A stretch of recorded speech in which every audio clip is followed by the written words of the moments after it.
It's your girl Bondi Blue. So let's go ahead. Hey everybody, what's up? It's your girl Bondi Blue. Okay, follow me on Instagram and let's get into the video. Right? Hey everybody.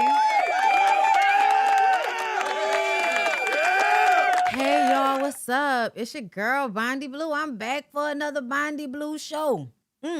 Wait, no, that's not what this is. This is Real Housewives. That's what this is. Sorry, y'all. We're back for Real Housewives of Atlanta.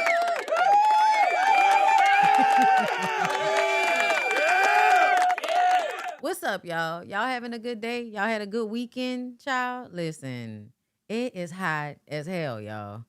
I hate when it's so damn hot that you know it's hot even when you inside because your inner body is hot. Like, why the fuck is my inner body hot? I'm inside. Then it creates this weird thing. You know what I'm saying? Where you're not really sweating or nothing like that, but you just feel warm. I don't know what that's about, girl. I hate it. But either way, I had a good weekend nonetheless. Listen, I've been playing The Sims again. Y'all, this happens ever so often. I get in a Sims kick, and that's all I want to do. Like, after I finish doing my work, like, you know, all of this stuff and the stuff that comes along with this, after I'm done doing all that, okay, I really just want to sit there for obscene amount of hours well into the morning playing The Sims. And the fucked up part about it is, it's exactly what I used to do when I was a kid during the summer. And then people used to leave me alone. They really did. They was like, oh, she in there playing The Sims. It's fine. Hey, go to bed. So eventually I get up and I go to bed. Now I'm an adult. I don't have to go to bed. But I still be like, bitch, it's like 2 o'clock in the morning. Go to bed, you know? So here I am. After watching Real Housewives of Atlanta. And honestly, you guys, I feel vindicated.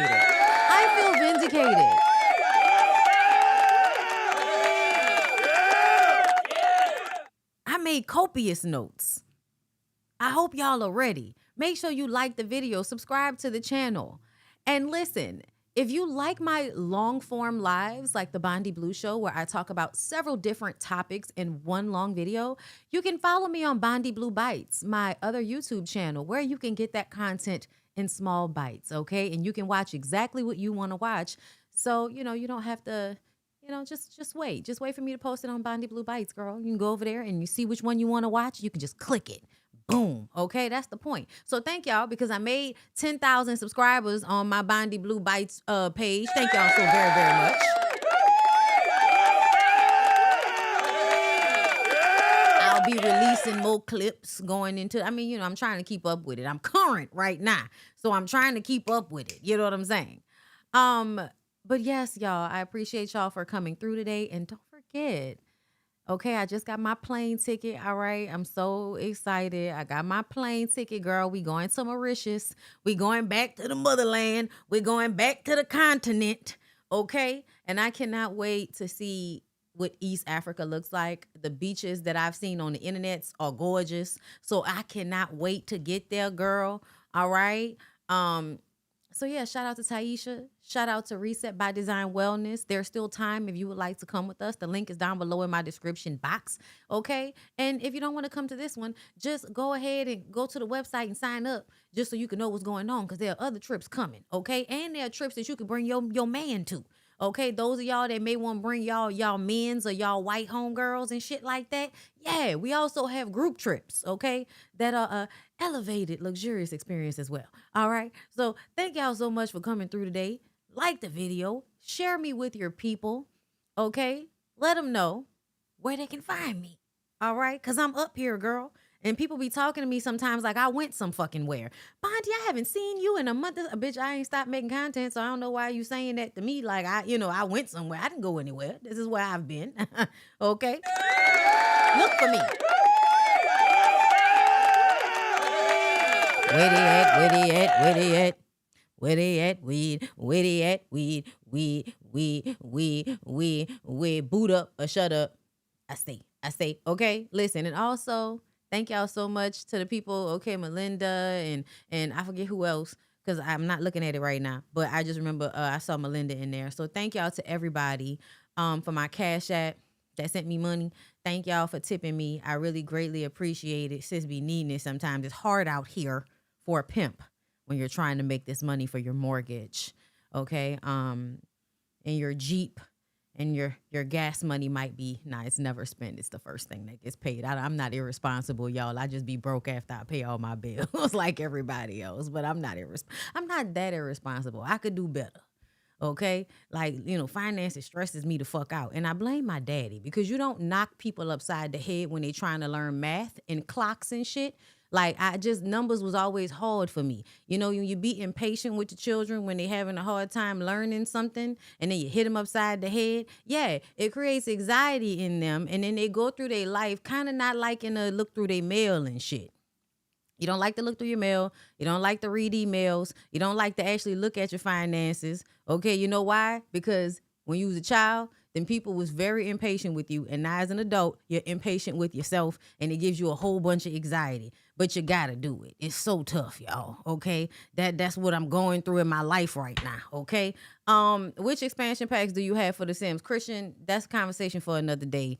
I have I think I have all of the expansion packs except for one. That last one, Adventure Awaits, that's the only one I don't have, and I'm probably going to get it just because I don't like that little gray bubble. When I go into The Sims and I want to go somewhere, I don't like that little gray bubble telling me that I can't go to that neighborhood, and they know that. That's why they do that. Let me tell y'all something. I don't even know why I'm still playing this game, because they some scammers. Y'all want to talk about, where my favorite fucking scammers at? EA Sports, okay? EA Games, bitch.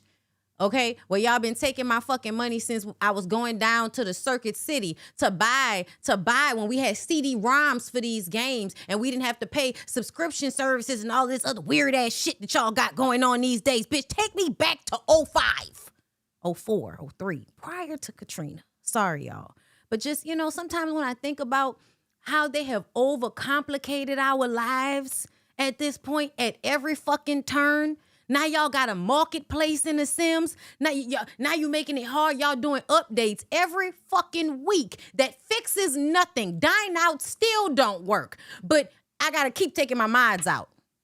To the point that I just ain't even put my mods back in. I just do the money cheat. Fuck that. You're right. I'm not going to put my sim through poverty. Okay? For what? I'm sorry. All right. Anyway.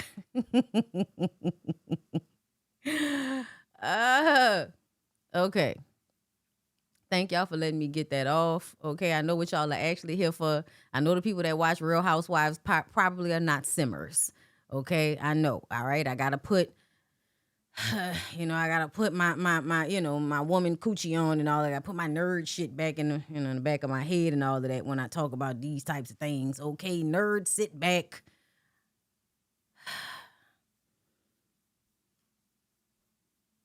Hoochie coochie, Godiva. Sit up, okay? Let's get into the episode. Okay, so I'm gonna do what I do sometimes, but we go back and listen to conversations because I feel like people just really be fucking tripping. And I'm gonna tell y'all something. So I saw one of the first comments, whistle while you twerk, okay? Go ahead and start and make that forward and whistle while you twerk. Twerk some. Yang gang in this thing. Yang gang in this thing. Listen, shout out to the box. Let me see you make that forward. Good Lord, make it shake like a show shaker. Too hard. Love it. Made bitch, made money in the club. Them hoes like to take it all for a thug. I should have went out Friday. I'm telling you, the only thing I ever liked that Sexy Red said was, I'm looking for the O's. I gotta start dancing more. I be going out and, it's like, I don't want to sweat. You know what I'm saying? I don't want to do all that. But I gotta start, letting hoes dance on me when I go out. Anyway, not me agreeing with Portia. Never leave your child with someone else that doesn't like you. Y'all, I know y'all like to believe that when people, I'm a simmer, don't watch Housewives, but I watch reviews. Okay, come on, Scorpion. I appreciate you, girl. I try to be as visual as possible for those of y'all that don't watch this shit. Okay? I clicked on that comment, okay? Not to argue with you, but to say that I don't believe for a second that Portia actually is worried about her child. I also don't feel like Portia actually genuinely felt that way until she heard Cynthia say, well, at least I still get to see Pilar because Dennis and Gerald are still friends. Somebody that has a child the same age as your child, basically, right? Y'all children are friends. They probably been somebody that has babysat your child, so they have a relationship with your child. And because y'all are not getting along, yes, I agree. But this is where like the bullshit comes into play, because y'all will agree with something just because by itself, yeah, that makes sense by itself. In the context of this situation, I'm going to call bullshit on Portia and tell y'all that Portia does not think that Shamia is going to hurt her child. She doesn't really think that. That's just a way to frame Shamia as a terrible person, which is what she's trying to do, right? She, terrible person. She hates me. Like, the lady has been crying about you not talking to her for almost 2 seasons now. And the way you have tallied that up to hate so that you will feel better about the way you're handling her, it's a very interesting thing to do. Okay? All right. So let's start off the beginning of the episode. Kelly and Shamia are talking alone at the house. The rest of the women have gotten dressed and went out to the club for Phaedra's birthday. Okay? K. Michelle gets on the mic and MCs. Looks like a great time. She actually serenades Phaedra. Very special. Okay? Listen, y'all know I love that song. Okay? Whenever I hear that.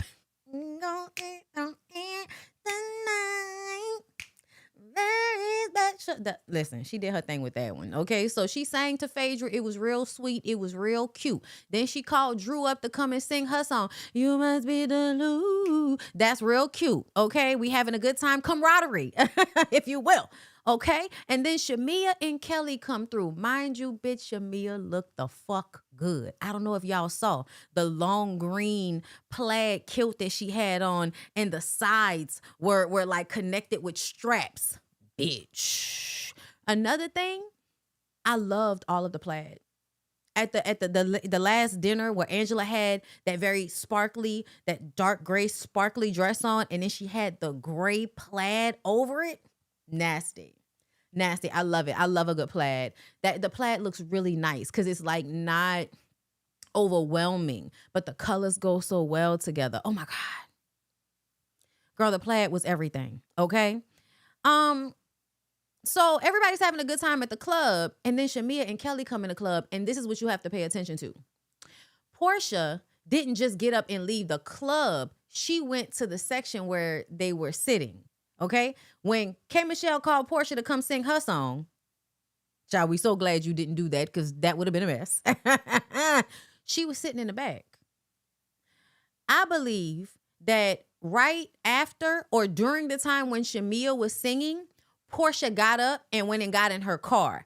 After that, Cynthia, Phaedra, Drew go looking for Portia, see that Portia has left Angela. They then decide, oh, well, since Portia's going to leave, we're going to leave too. That's what happened. It's not that y'all left immediately when she got there. It's that Portia's vibe changed. Portia went sit in a corner. Y'all didn't see that Portia went sit in a corner immediately. Y'all saw it kind of after the fact. And so then when Portia was getting up to go leave, I guess, y'all was all like, oh, Portia leaving. Let's go leave. That's what y'all did. If that was not the case, we wouldn't have saw Angela and Drew outside the car having a conversation about how insane it is for Shamia to think that we're all going to party with you after what you said about Diane. And I call bullshit on that. Everybody acting like what Shamia said was so fucked up because it was somebody's mama. I'm sorry, y'all. Fuck her mama. I don't care about that. We're all grown-ass women at this point. We're all grown-ass women. Diane said something about Shamia that before anybody said anything about anything, Diane was laying somewhere on Housewives talking about Shamia in a way that was very fucked up to me because I feel like Shamia has always been a good friend to Portia. in my opinion, the way Shamia showed up for Portia is a good friend to somebody. She's a people pleaser. And because of that, like you know, y'all care more about loyalty than y'all do about behaviors. Most of y'all do. That's why I'm always screaming at people. Okay? Because if you like somebody or if you identify with them, that's all you care about. You don't care about what's actually happening, but you will weaponize it when it suits you. Okay? Angela and Drew, because Angela came online. I did not leave. Cynthia, I stayed for her performance. Yeah. But once y'all realized that Portia was ready to go, then y'all was ready to go. Because if that wasn't the case, it wouldn't have only been K. Michelle, Pinky, Kelly, and and Shamia sitting at the table. Not Drew. It was Pinky, K. Michelle, Kelly, and Shamia at the end of the night sitting at the table. The rest of y'all had left. And two of y'all were outside talking about how ridiculous it was for her to think that she should be able to walk in a club and party and dance in somebody's face after you said they mama tried to fuck your daddy. I mean, the thing that's aggravating for me is Diane, whatever happened with Diane and Shamia's mama is fucking old. It's old. So even if it's being said, it's not really going to hurt Diane. True or false, it's not going to hurt Diane, okay? Just like, I mean, I feel like at this point, we should just be ignoring whatever the fuck comes out of Portia's mouth because Portia is a liar, okay? You say something truthful about Portia or her mama, she gonna lie about you and make it seem 10 times worse, and then everybody's gonna believe her lie. They're gonna believe her lie, okay? That's just what they're gonna do. I feel like the consistent talking to and about Shamia like she's fucking everybody is way more harmful because she's actually married right now to a man, and y'all keep saying that she's cheating on him with any and everybody. I don't like that. I really, really don't. I don't really care. I'm going to look at it for what it is. Nobody's going to beat Diane's ass at this point. But something could very much happen to Shamia in her marriage. Something could very much happen to Shamia in her situation because y'all are on this show putting anybody you can find on her.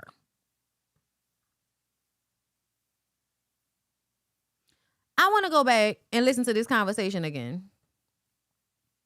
Because a lot of y'all are acting like Shamia is the one that started it. Shamia is the one that started it. And I think it's because y'all are ignoring the fact that Portia has been doing all this little slick shit that is really obvious, but you want to ignore it, so you're going to ignore it. You're going to ignore her adding parts into the conversations and steering people back to seeing Shamia as the problem. And then when she sat down and bitched to her sister, we're going to get to that.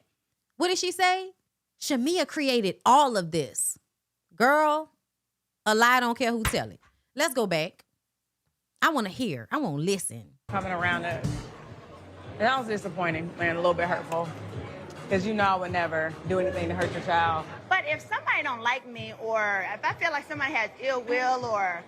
You're not talking about somebody. You're talking about Shamia. In this exact moment, when Shamia says what she says, this could have been a moment for y'all to make up Portia if you really wanted to make up with her.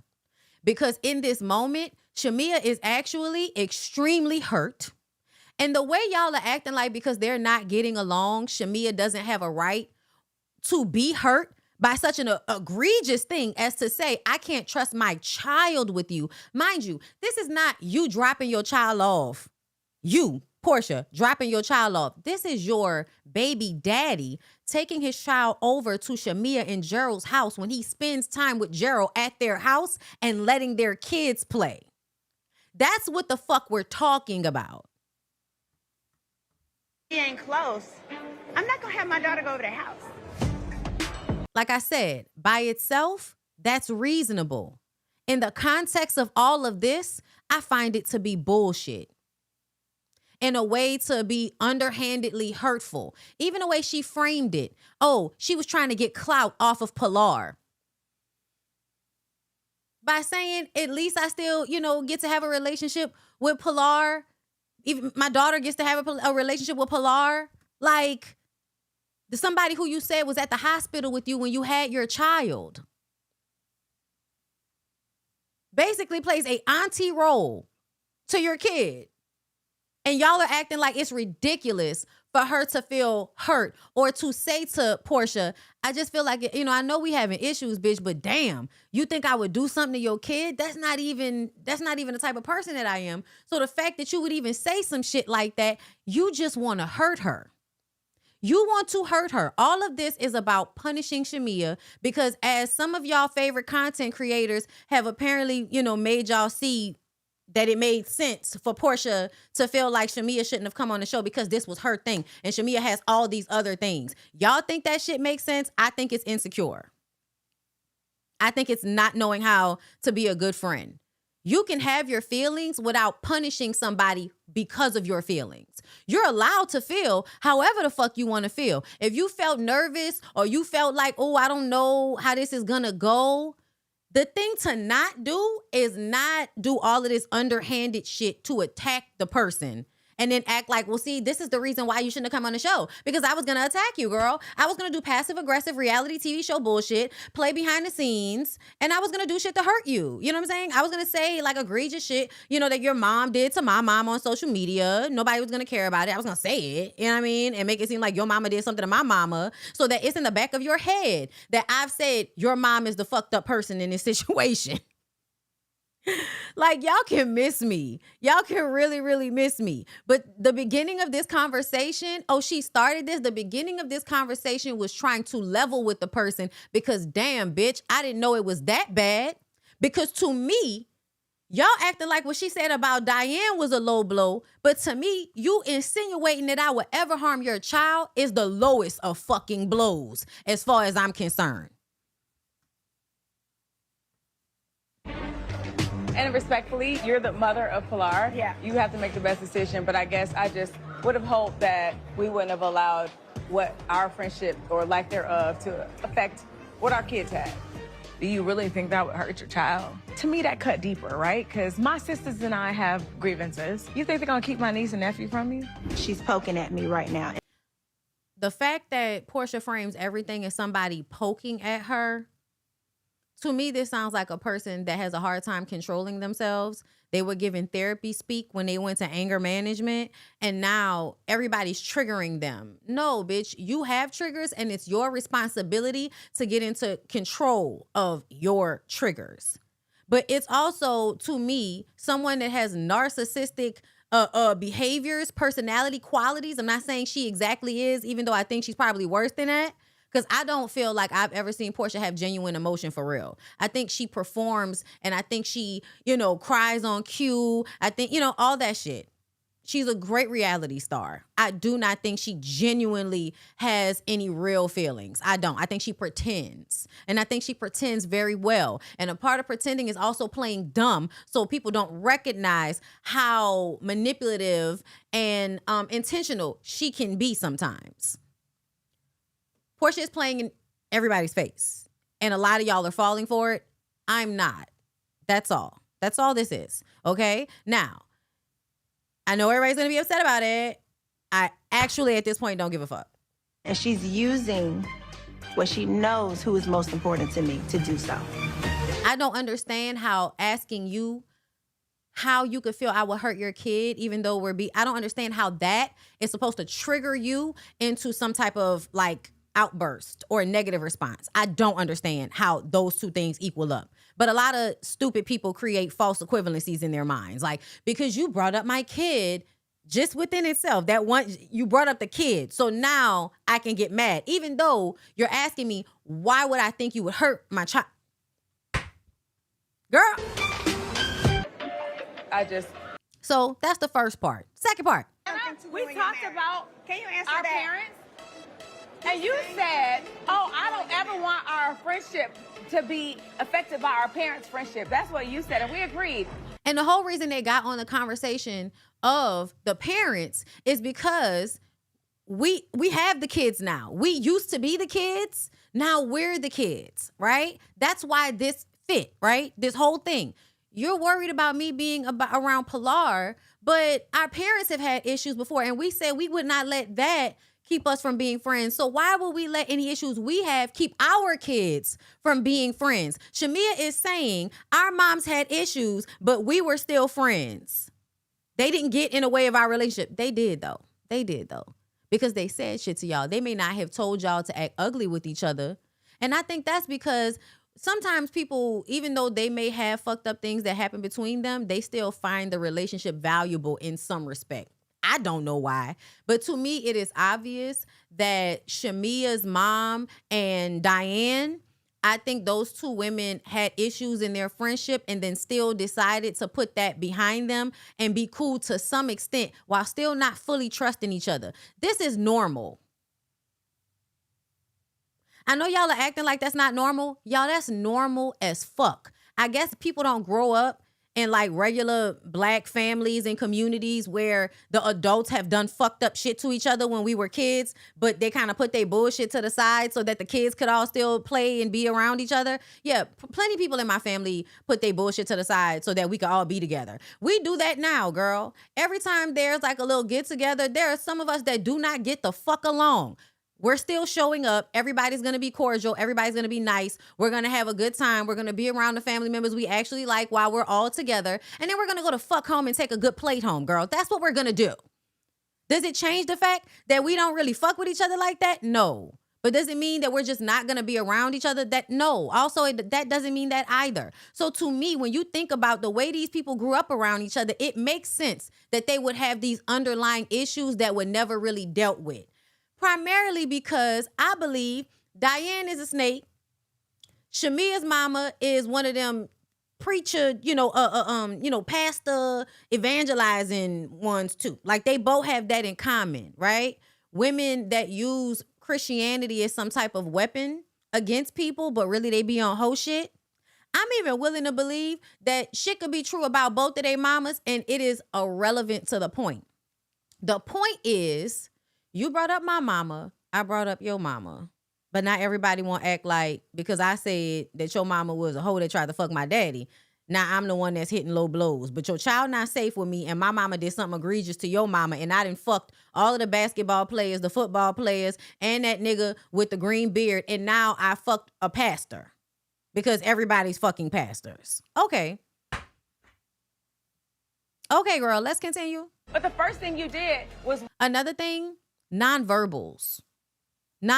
Portia does a lot of nonverbals, and I guess, a lot of people don't pick up on social cues, so they don't see all of Portia's nonverbals, her turning her head, the deep breaths, the squinting. There's a lot of nonverbals that Portia does in order to show that she's disinterested in whatever your sob story is.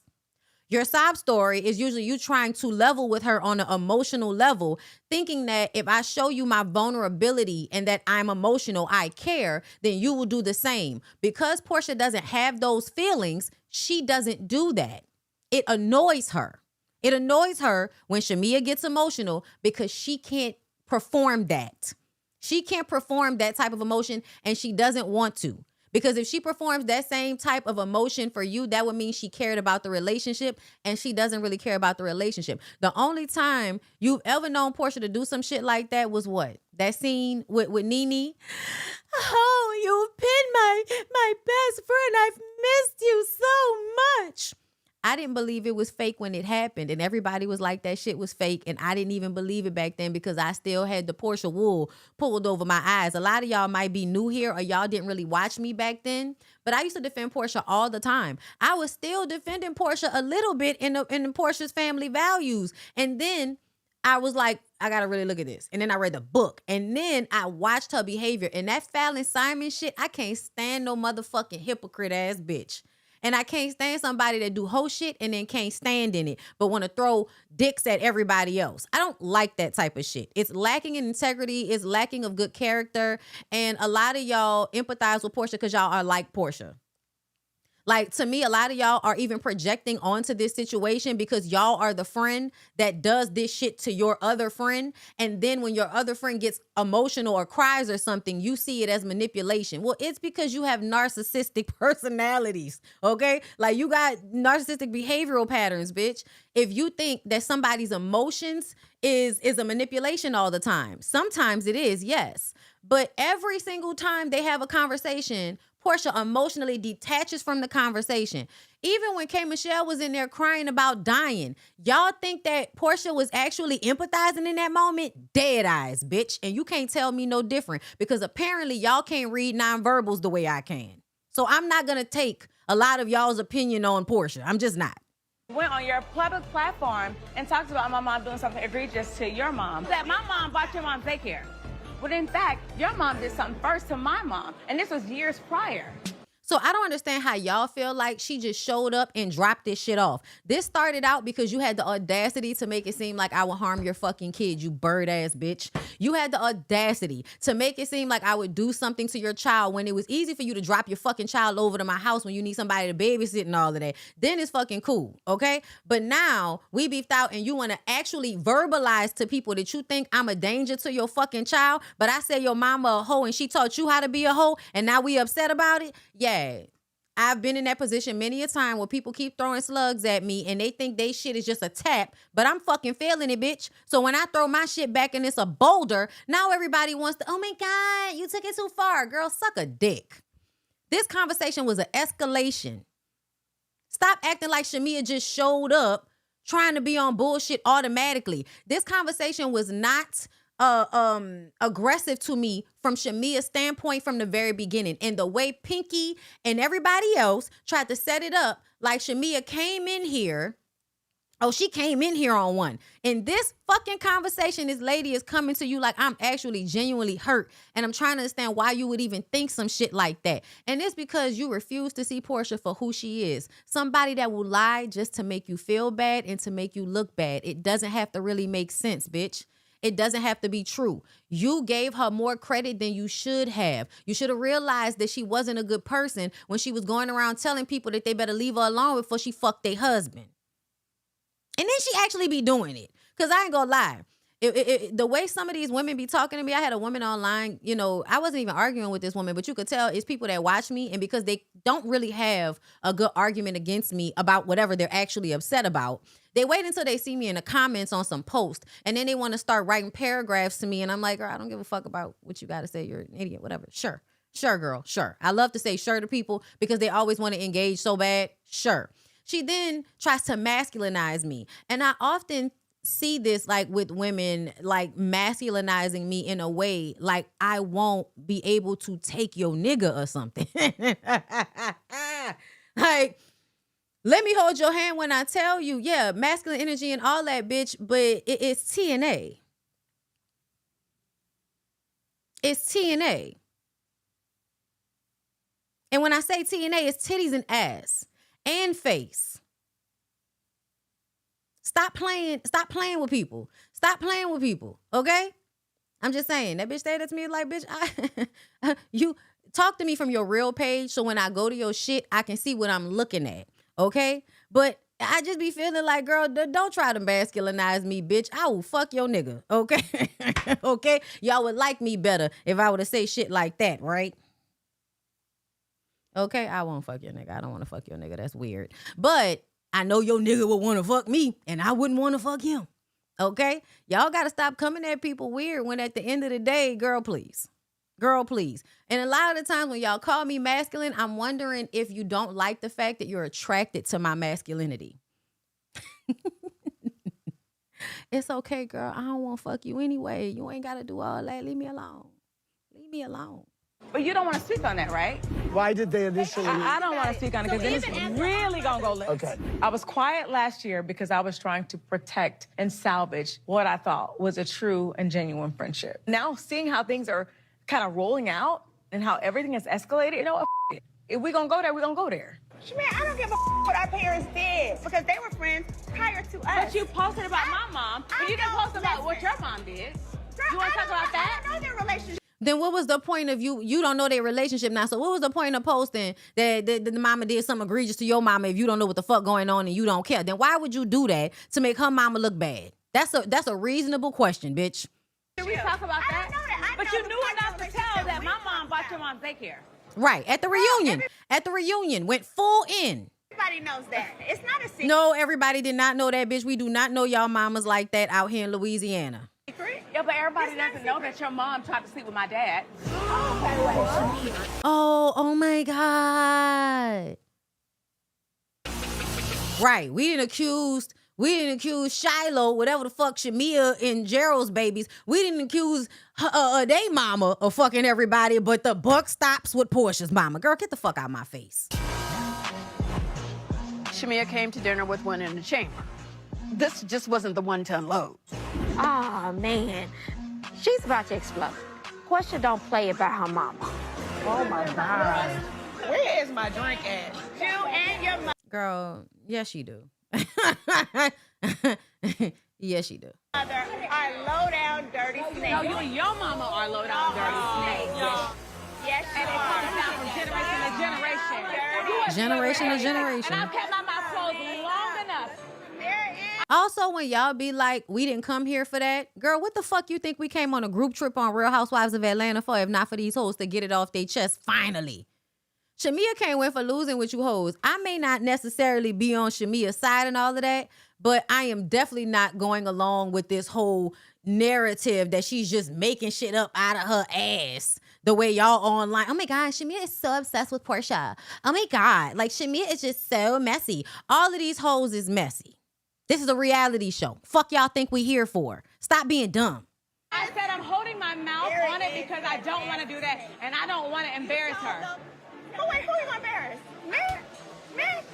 If my mama did something like that, baby, that would be on my mama. It's not true. But every chance you get, you bring my mama up. Why would you do that? I've been sitting on this because I knew it already. So everybody was sitting on shit. So everybody was sitting on shit. Correct? Oh, okay. And I took that home to my mom. And what'd your mom say? She was flabbergasted. You know why? Wow. Because your mom slept with your father's brother. Girl, stop. Yes, he did. Girl, cut it the Mom out. was dating. That's my mom so was dating your father's brother. You sound like we in Utah. Your mother Which one? slept with him. What's his name? No, tell me this. Which brother? I don't know which brother. Yeah, because you're lying. You don't know which brother. You don't know the name. You don't know no details. Who's the fucking pastor that Kelly fucked, bitch? Who's the pastor that Kelly fucked? I still want to know. Girl, you know that's what I was thinking, T. Hutch. You know that's what I was thinking. Girl, you kicked your mama out so that you could hold on to that other house. Talking about I don't play by my mama. Girl. Wouldn't give a hoo-hoo if his name was Jesus. If you said my mama slept with one of my uncles, I know that's a lie. The correct response is absolutely not. You are lying. I mean, she did say that as well. Not which one. So yeah, y'all. I just wanted to go back through that conversation because I'm so confused at how we keep starting in the middle and not at the fucking beginning, right? When I ask you, why is it okay for you to post about my mama, now you don't care? Get the fuck out of here with that shit. Okay? Get out of my facial. Now let's get back into this episode because I needed to go back and listen to that my damn self, but also because listen, I'm not about to be arguing and all of that with y'all about this shit. Because at the end of the day, I'm going to be right. Okay? In my mind. Okay? Listen, I'm going to be right, bitch. Y'all going to leave me alone. And I saw that preview where y'all think that man with that green beard, y'all really, that don't make no fucking sense. Y'all really think that Shamia fucked that man just because that man walked up hemming and hawing and somebody in the background talking about Angela is vindicated? Angela is not fucking vindicated. Angela is not vindicated. She's not vindicated. She's not vindicated. I don't care what you are talking about. Why would one cheat on their already old rich husband with a less attractive old rich nigga? That does not make any sense. What made more sense was her fucking niggas her age with nice bodies and dick. That's what made more sense. Nobody's going to George with the green beard and the 27-year-old wife for dick. Nobody's going to him for dick. And the fact that y'all are really, and that's the thing that's pissing me off, because we're finding what Shamia said so fucked up, and it's old tea and it don't matter. All of that shit is old tea and it don't matter. But what y'all are currently doing to Shamia could absolutely hurt that lady's marriage. Because niggas don't have the prestigious fortitude to ignore hoes in the public and all of that. Sometimes men will leave you and be mean to you and fuck over you simply because the lie is embarrassing for them. I don't care. I don't care. Angela, okay, hold up. I said, Shamia started this. You can't blame P for finishing it. That's why I wanted to get into that, because Drew said that Shamia started this and you can't blame P for finishing it. Y'all are a bunch of lap dogs. Y'all are all a bunch of everybody's a lap dog now. Everybody's a Portia lap dog. Everybody, bitch. Everybody's a Portia lap dog. Shamia feels like everyone's scattered when she got there. Kay says, well, I played everybody's song. Kay, this is another thing, and we're gonna get into Kay Michelle. Kay Michelle, there have been like more than like one moment when you are taking what Shamia is saying about how she feels about what's going on personally, because she's not including you as someone that's being there for her. And I totally understand where you're coming from. But at the same time, it's like, girl, that wasn't the point. The point wasn't that you had her come up and sing her song. The point is, half the group got up and walked off at some point and left. That's the point we're making, right? It's not to shit on you, but it is to point out how most of the group left. And that didn't feel good. And it's okay for her to say that. Shamia feels like, I'm sorry, reading that over again. Kelly says Kelly is the only person that I feel like is willing to say that everybody's doing Portia's dirty work. She's the only one willing to say it. And honestly, I feel like, a lot of y'all will act like, oh, child, please.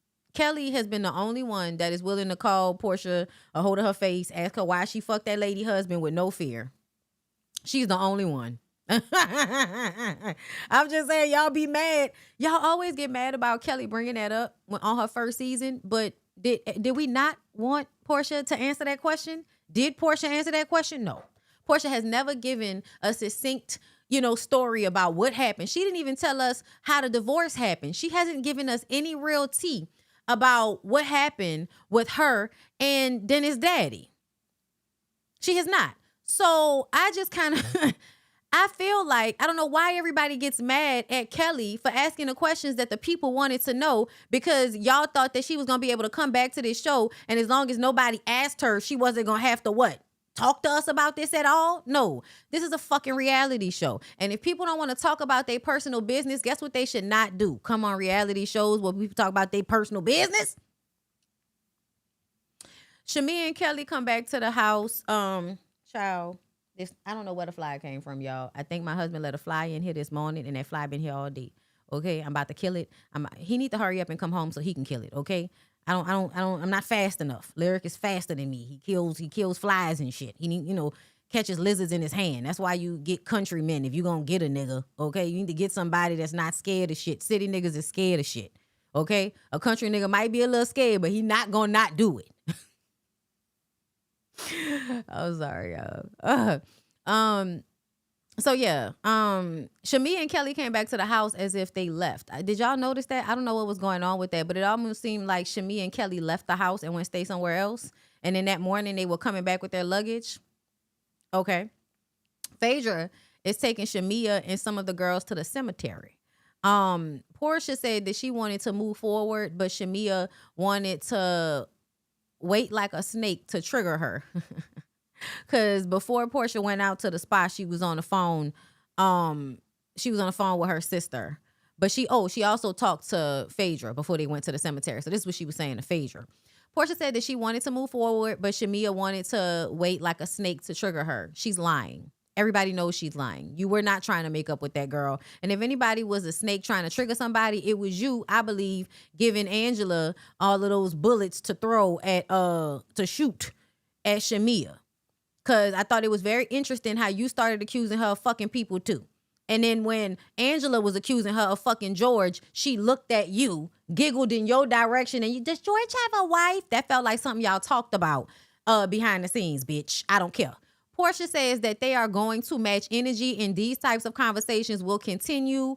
The fact that she now can let loose because now Shamia has done something to her that's worthy of her ire. Before, she had to pretend like she wasn't really doing anything to Shamia because Shamia hadn't really done anything to her. But now Shamia has said something that you can use as ammo to go at her with. Okay, now you can freely go at her and people will see you as being retaliatory because that's what Portia likes to do. Portia likes to act like she's responding to somebody, but a lot of the time she lies on people outright. They check her, tell the truth about her, and then she lies even more. When I rewatched that clip with her and Candy, I'm like, bitch, if this ain't a pattern of behavior, I know something.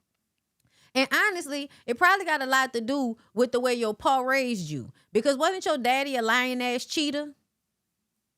Yeah, see, when people's daddies be lying-ass cheaters and they have their daughters sitting in a car with them when they go cheat and all of that, like Portia's daddy used to do, it creates somebody that knows how to use lies. Okay? Somebody that learns that lies are valuable to protect you and sometimes to be used as a weapon. Anyway, yeah,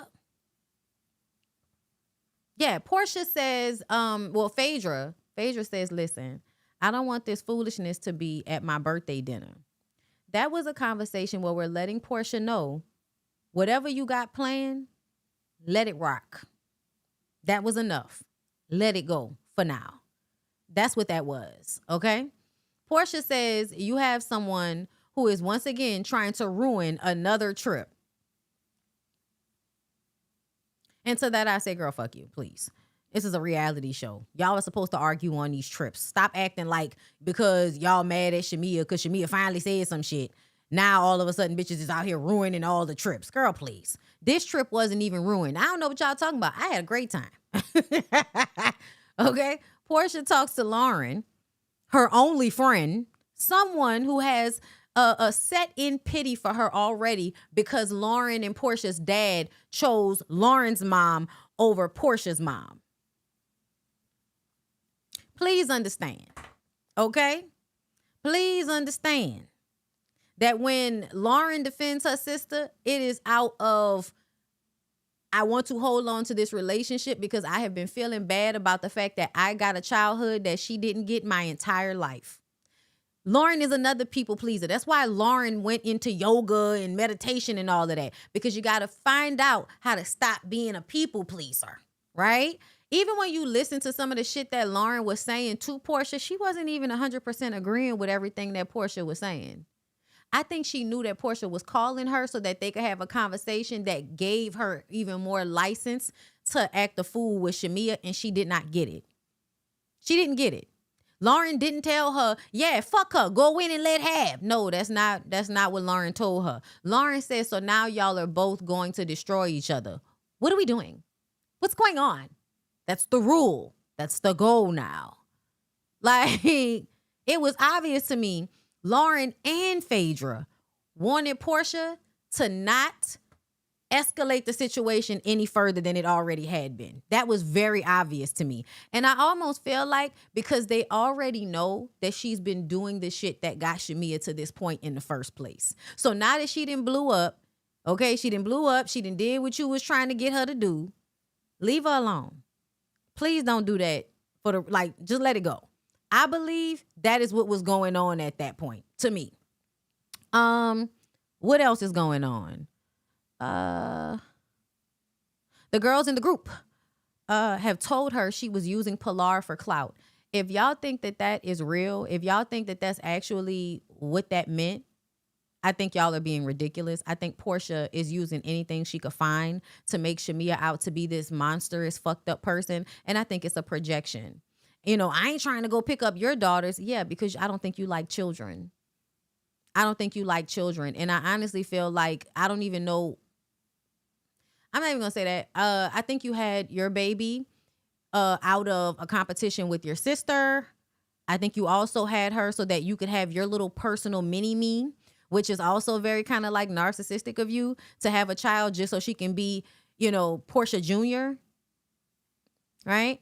And then the fact that you don't have an emotional connection to Shamia's children, even though y'all were there for each other when y'all had, each other's, when y'all both were in labor and all of that, y'all were there for each other. So the fact that you don't have a relationship with her children enough to care just shows even more so that your ass never really cared about Shamia. You never really had any real love for Shamia the way I believe Shamia had for Portia. I'm sorry.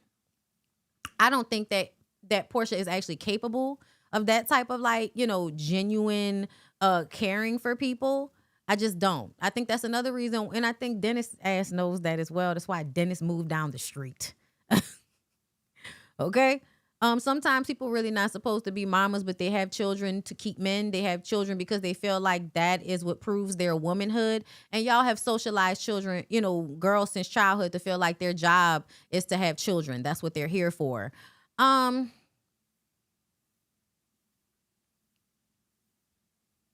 Yeah, sounds like you were trying to make sure that you could hurt Shamia in any way that arose. And when Cynthia said Cynthia didn't even say it like that. Like Cynthia was saying it like it was obviously showing that Shamia cares about your daughter and the relationship that y'all's kids have. And you then flip it, make it seem like she's dangerous to be around your child because y'all are not getting along.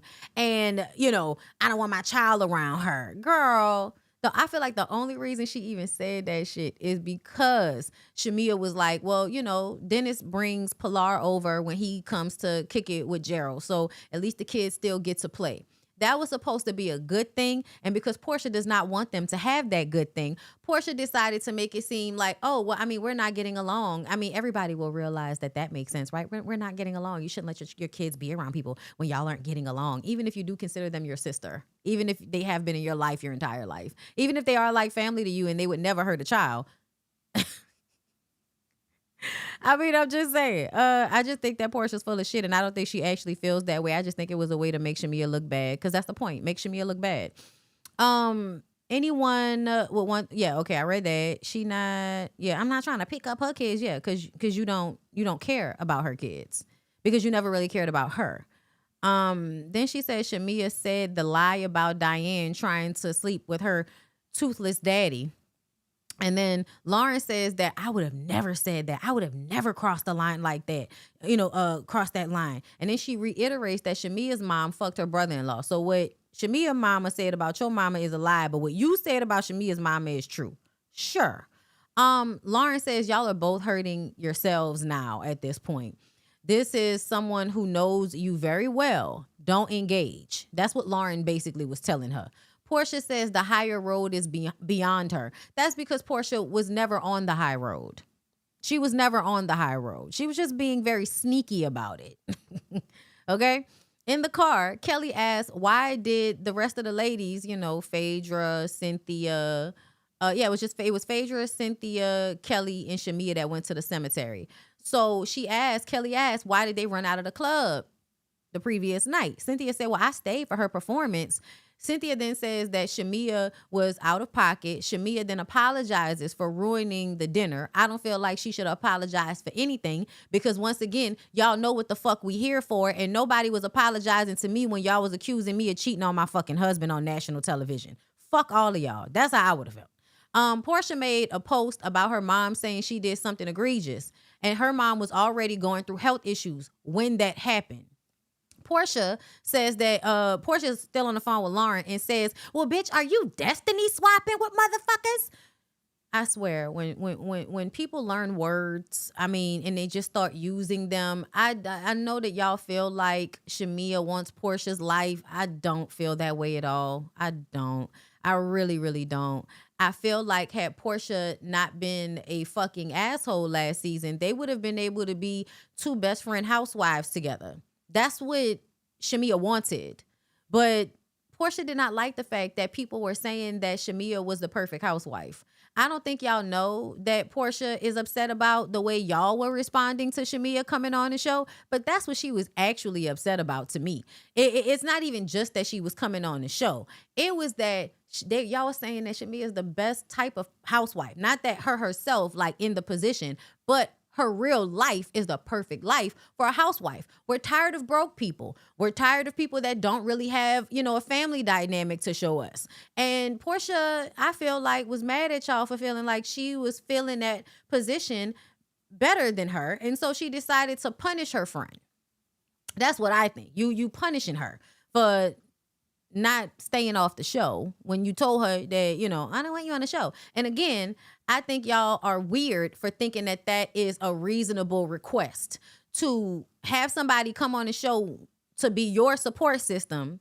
They come on the show full-time housewife. You didn't want them to. They still show up as your support system, but that doesn't matter because you can now get off the frustration that you've always had with them for having a life that you didn't have, like a 2-parent household, like a rich African that's actually a rich African and not a scammer. Okay. Lauren says that's crazy to say. That's what Lauren said after Portia said that Shamea was destiny swapping with her. That's crazy to say. You shouldn't say that. Girl, it was given Portia was trying to rehearse what she might say to Shamea at the table later on. And Lauren was like, yeah, don't say that. Don't say that. And then Portia says that all this is created by Shamea, which I feel like is a projection. Phaedra says that Shamea has been stirring the pot. These are the two examples that Phaedra used that Shamea is stirring the pot. I also have to keep remembering that Phaedra has never liked Shamea for whatever fucking reason. But you also, since years ago, have wanted to put bodies on Shamea back when you were pretending like you were a good church woman and not the creepy freak that you are, Phaedra. Okay? Y'all remember when Phaedra was putting a prayer cloth over her skirt and all of that before she was coming out assed out? I think it's so funny to slut shame a single, because at that time I believe Shamea was single. But either way, you slut shaming Shamea all for you to come out a few years later looking like a pocket pussy, looking like, girl, Phaedra looks like a sex doll most of the times. Okay? The hair, the bodysuits, and I ain't hating on it. I'm not mad at it, honestly. But before you were able to be free and be that person, you were judging Shamea for being that person, calling her a hoe and shit, saying she was fucking everybody. And now fast forward to now, you're co-signing anytime somebody says that Shamea's fucking somebody. Oh, we all know George. I know the pastor that Kelly fucked. Anytime Portia want to put a body on somebody, they'll go Phaedra there to stir the pot and confirm that somebody's coochie has been somewhere it wasn't supposed to be. The fuck? But this is how she said Shamea was stirring the pot. She said, she told Pinky that I said she ate meat. When we heard that conversation back, the insinuation was that she was full of shit because at one point she owned a restaurant that actually sold meat. That was the insinuation. And so when I say that, I say I don't feel like Phaedra, is being very clear, right? You were insinuating the shit. The way you said it to Shamea was like on some messy shit. Girl, she used to sell meat back in the day. Like, come on, bruh. Don't act like that was some big thing that stirred the pot between you and Pinky. You and Pinky haven't been fucking fighting. So why are you acting like that stirred the pot and caused some dissension in the group when you and Pinky have not even fought about that shit? Because Pinky didn't even really care. So the fact that you brought that up shows me that you're reaching for something to blame Shamea for. And then the next thing was, and then she said something to Angela's daughter that was inappropriate. You're nicer than your mom. Y'all gonna miss me with this bullshit. Phaedra's full of shit. Moving on.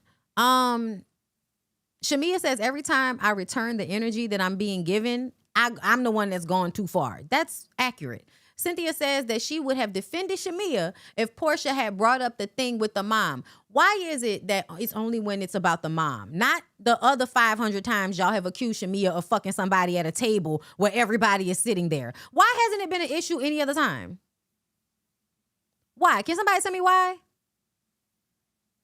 Because it's a mom? I don't care about that. Everybody's a mom at this table. So what? So what? So what? Cynthia's full of shit. And then Shamia says, well, I mean, she did say that my mom did something egregious to her mom on social media. Nobody reached out to me. Cynthia's full of shit. You just want to seem like you're not being as, one-sided as you actually are. You want to pretend like you're being fair to Shamia. You're not being fair to Shamia. You just said Shamia was bringing everything on herself. Shamia is bringing y'all accusing her of fucking people on herself? How? I'll wait for a response. I'm sure I won't get one that make any fucking sense, though. Then Cynthia gonna say, I didn't know you were holding that much in. Shut up, Cynthia.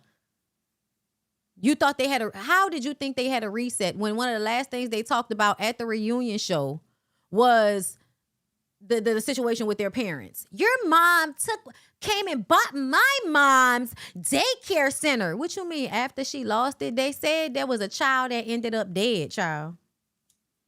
Didn't they say somebody's child ended up dead down to the Diane's? That's what I heard the diva said. The diva said that somebody's child died in Diane's care. That's why she ain't had no motherfucking daycare. The hell? Anyway.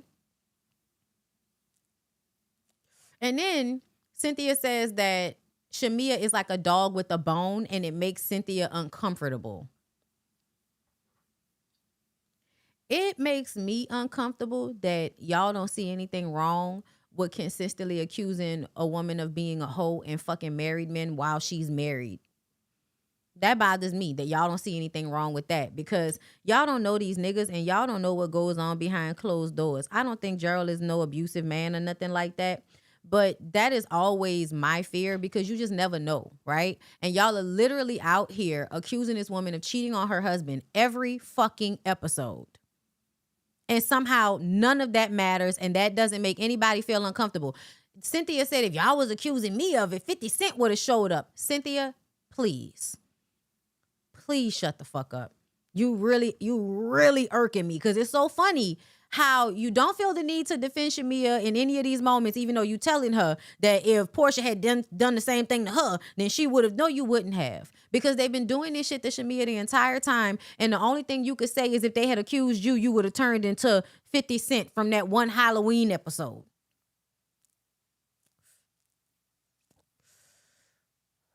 Portia, Drew, Angela, Pinky, and Kay go to the spot. It was a bus. Shows you how much Portia don't be knowing what the fuck going on. It's your trip, right? She's taking a lot of credit for this trip being so good. And I feel like most of the credit for this trip being good is Phaedra's. But whatever. They get to the cemetery and they have a guide. And Phaedra looked like she liked the guide, girl. And let me tell y'all something. I actually... I have this in common with Phaedra, though, because I'm from New Orleans.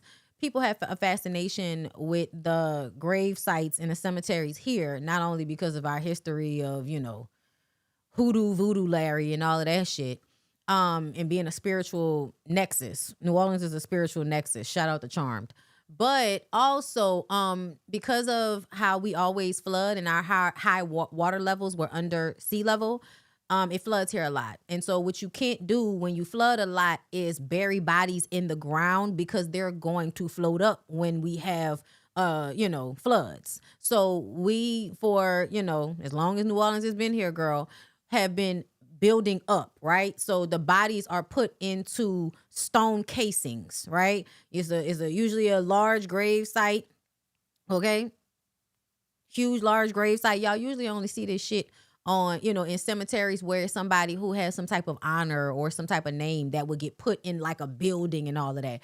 But it's kind of similar here where there's a plot. The plot is built up off of the ground using cement, okay? And then you put the caskets inside of a above ground cemented plot, right? Some of them are older, so they're more ornate. More recent years, like at Child St. Olive. Is that what it's called, y'all? Mount St. Olive, I should know it. Shit, that's where my family at. But I don't be going to the graveyard because I be like, niggas is not in their bodies. Niggas is not in the dirt. Okay.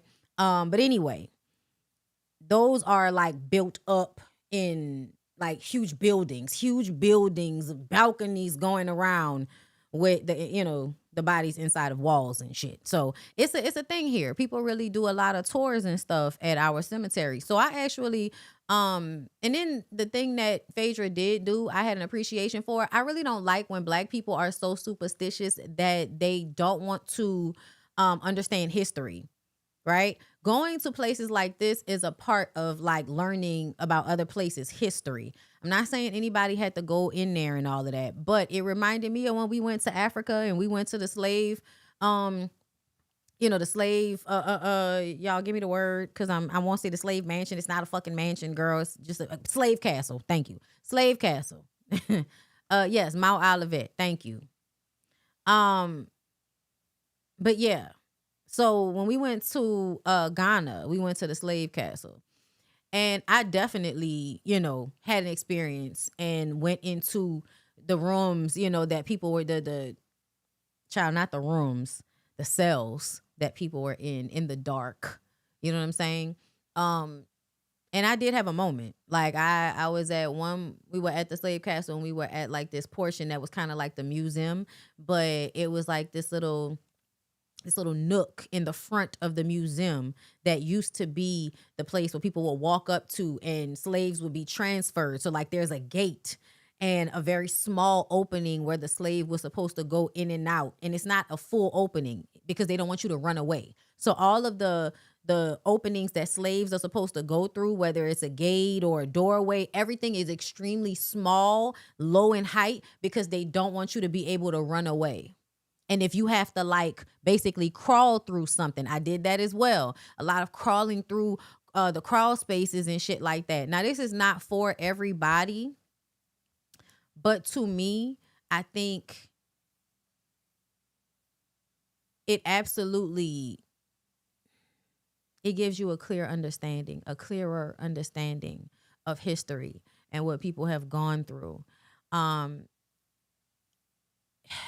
It's so much I can say about that because that experience, like I remember catching a cramp, like literally catching a cramp that felt so terrible. Like I remember like killing over and was kind of like having to like sit there and rock for a minute because I just felt this strong, strong pain in my gut. And I felt like I couldn't, like, it was a little tough. But there was literally a moment, and if you let me tell it, somebody passed through my fucking body if you tell me, okay? But for me, I don't feel like people can stay on you. I don't know why, but for me personally, maybe it's because I'm protected in that way, but I don't think things can stay on you. I have no fear of death. I have no fear of death, and I have no fear of the dead. So to me, it's about, honestly, it's about empathy. It's about seeing the spaces that people have been in and understanding what they've gone through, not only to be aware, right? Because I feel like the awareness that I gain makes me realize that we're always repeating histories, right? And so for a lot of people that are okay with like, the ICE and all of that shit, and, I'm constantly hearing from people, oh, immigration and the illegals. People are terrible. And they always want to find a reason to be terrible to other people. And if they can make you believe that their reason is valid, the world will go along with the torturing and the subjugation of a people.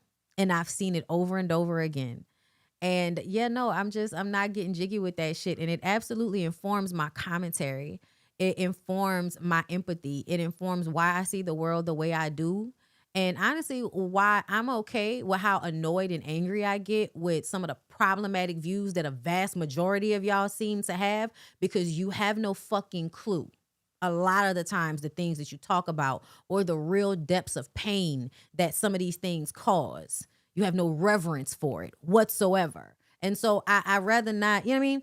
Like, I just think it's important to care about history, to actually want to see where people have gone and understand like what real pain and locking people in these cages for who they are and what that means. It should expand your worldview. It should expand your empathy and your understanding of how fucked up people are and the lengths that they will go to in order to have power over other people. You know, Shamia was able to pick up, you know, that, oh, Shamia, Portia's like a king, that if you don't go along with what she want, then it's treason.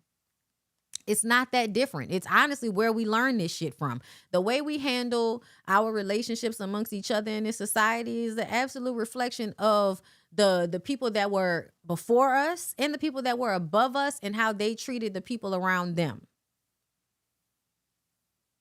Child, you know, to get off subject right quick, I was watching this show on Amazon Prime called The Cocaine Sisters. It only had one season. It made me upset because it had some really good shit going on, but it wasn't succinct. And I don't know why they called it Cocaine Sisters, because it was not about sisters selling cocaine. That I don't know what the fuck was going on. I don't know why it only had one season. It needed more. Okay. But the one thing it reminded me of, because I don't watch, like I know a lot of people, shout out to Purely Terry and everybody who watches like The Chi and stuff. I do not watch The Chi because I don't like shows and movies about drug dealers anymore. I've had enough. I'm so tired of that fucking content. Like, enough. I just don't care. And one of the reasons why I realized I don't really like that content is because it reminds me of how terrible people are and how when you are in that life, you really have to be okay with niggas talking to you any kind of way. Can you imagine the idea that people think like, you know, being in that life makes you tough? You know, it means that you're brave or something like that, when really a lot of the times y'all are being talked to like bitches by the men around you. That I was just like, yeah, I don't understand how y'all will want to go in a hood and sell drugs with another black man that talks to you like you're a bitch every 5 minutes. Like, is that what these, like, because that's what men do. Men are always in competition. Men are crude, even to one another. So, you know, like, I don't know why niggas won't be around niggas, to be honest. Like, I appreciate a man that got like 1 or 2 good homeboys. The rest of y'all that be needing large groups and all of that, I'm sorry, I don't trust y'all. Because what the fuck do you want to be around a bunch of niggas for? These niggas is not that fun. These niggas is not that great. Like, why do you want to be around a large group of niggas that's about to talk to you crazy every 5 minutes? I never understand. I never understand. People like being around their bullies. Shamia is a perfect example of that. The cemetery was fascinating to me though. So I did appreciate Phaedra for that. I hate that she's such a creep to me, because there are so many things about Phaedra that, you know, like her hobbies and the things that she's interested in, that I you know, that I like. I can understand why someone would like Phaedra, but I just, you know, girl, Phaedra. So Drew thanks Kay for supporting her music last night.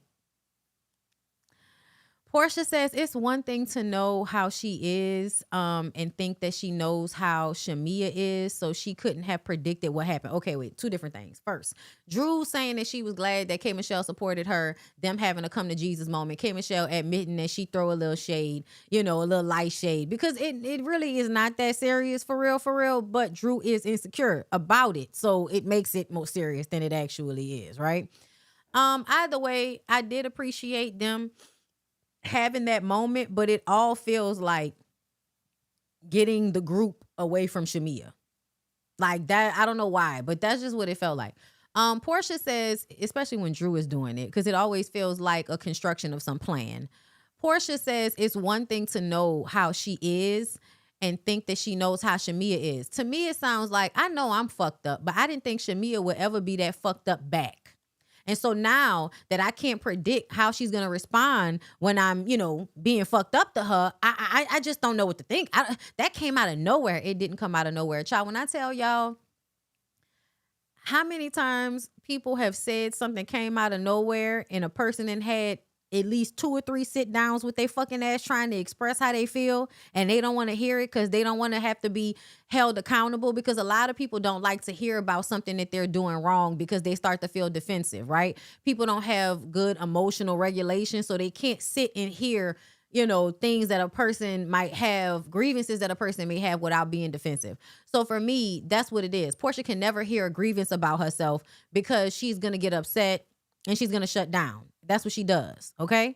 So to me, seeing her do that over and over again, every time Shamia tried to have a conversation, you can't now act like it's a shock and it's a surprise. You knew what the fuck you was doing. This is another vindication moment for me because I feel like this shows how full of shit she is.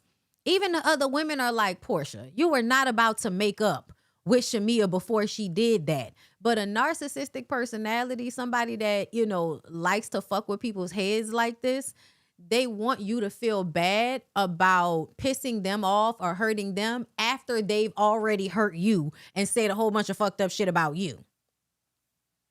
After they've made you look crazy and you respond, now it's like, oh my God, where did that come from? Oh my God.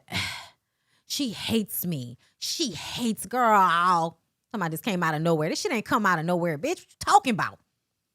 Portia says that she was letting her guard down with Shamia since they've been in Scotland. Really? You mean when you told her she was being defensive because Angela was accusing her of fucking a fat nigga with a green beard in front of everybody on national television? Really? You was about to let your guard down when you was telling everybody that you don't feel safe with your daughter being around her because y'all not getting along? And keep talking about her like she some fucking stranger on the street and not somebody that's been in your life your whole fucking life? Word? Okay. Okay, wrong.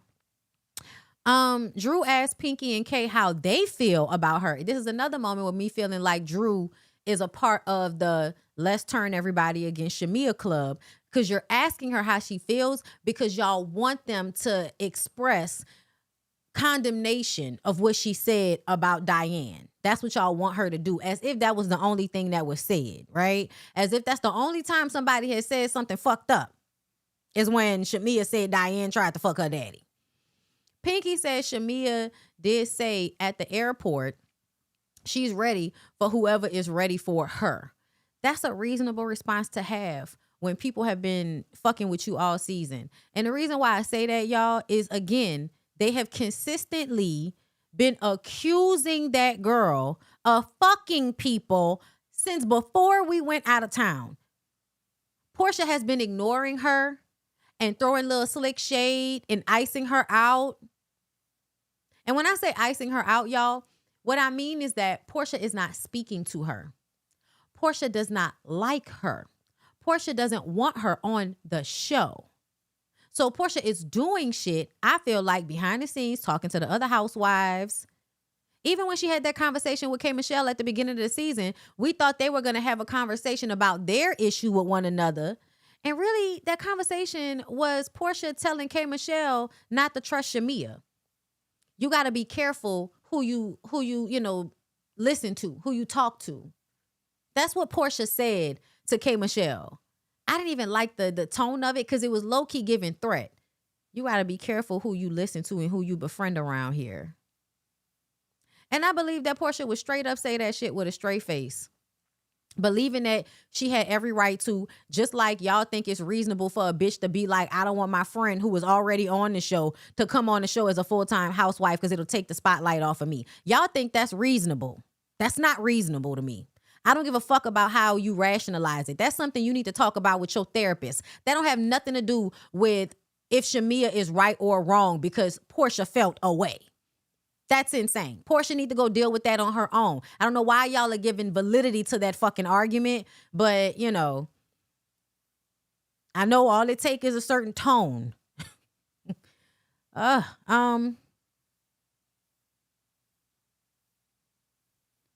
Kay says that Shamia has cried about the loss of her friendship with Portia.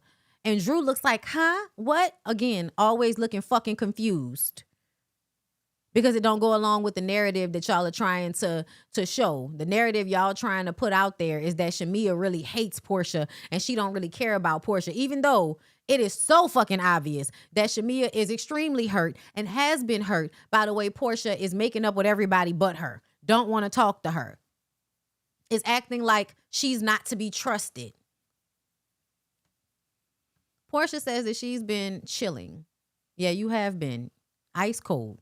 Portia says they were on their way to getting back cool before she did this. Kay says she's lying. Portia says that Shamia hates her. Blah. The cemetery has the world's first concentration camp. Literally, as Portia is talking about Shamia hating her, Shamia's crying. Shamia's at the cemetery sitting next to Kelly, crying about what's going on. I don't know where you get hate out of somebody crying. You know where I get hate?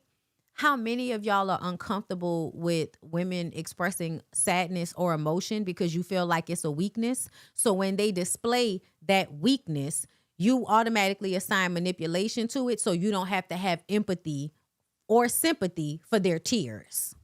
That's what I notice a lot of with you mean ass bitches. I was just saying, some of you hoes is, y'all need to go talk to somebody. I be reading some of y'all comments. Y'all hoes, y'all need to go talk to somebody. Okay. Some of y'all that are going along with this Portia shit are projecting yourself onto Portia in some type of way. And everybody needs to go talk to somebody, because Portia's way of thinking is not that of somebody that is secure in themselves, and not that of somebody that was ever a good friend to someone. Like, it never gave genuine when it comes to Shamia. It never gave that. I think Shamia is somebody that Portia is somebody that befriends people based on how she can use them. That's what it seems like to me. Because look how she did Candy. I could use that as an example, right? You had a friendship with Candy, but as soon as it was convenient, you fucked over Candy with the Phaedra situation. Y'all, Candy did more for Portia than Phaedra ever did.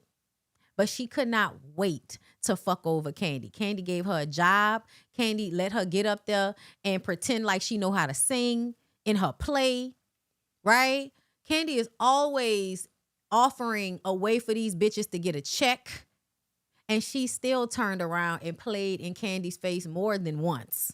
Even to me, the trying to get Phaedra back on the show is I don't really give a fuck about Candy, even though Candy is always somebody that I use when I see fit.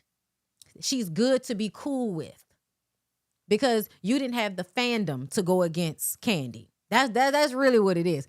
Portia did not have the fandom to fight for real with Candy. She thought she did. And then we saw what happened. When she realized she couldn't win, what did she do? Cry and look at Phaedra. Cut her hair, cry, and look at Phaedra. All fake shit. All fake shit. I want to know what the conversations are between Phaedra and Portia. What gentleman's agreement do these two bitches have? Because it's giving a gentleman's agreement. It's giving, I'll back up your lies as long as you do this for me. And maybe it was Portia, championing to have Phaedra back on the show. Maybe that's the reason why Phaedra is so willing to go along with whatever lie that Portia tells. But Phaedra has consistently been the person that will add validity. I don't know how she can add validity, but she'll add validity whenever Portia yells, oh, she fucked this one. For some reason, Phaedra always knows. So when they're in a car, Phaedra tells the ladies that she's only had 2 boyfriends since her divorce. And Cynthia says, bullshit. I see how sexy you be dressing. And it's like, Cynthia, you need to you need to upgrade your chip, bitch. You need to upgrade your chip. There's a difference between getting dick and having a boyfriend. You do know that, right?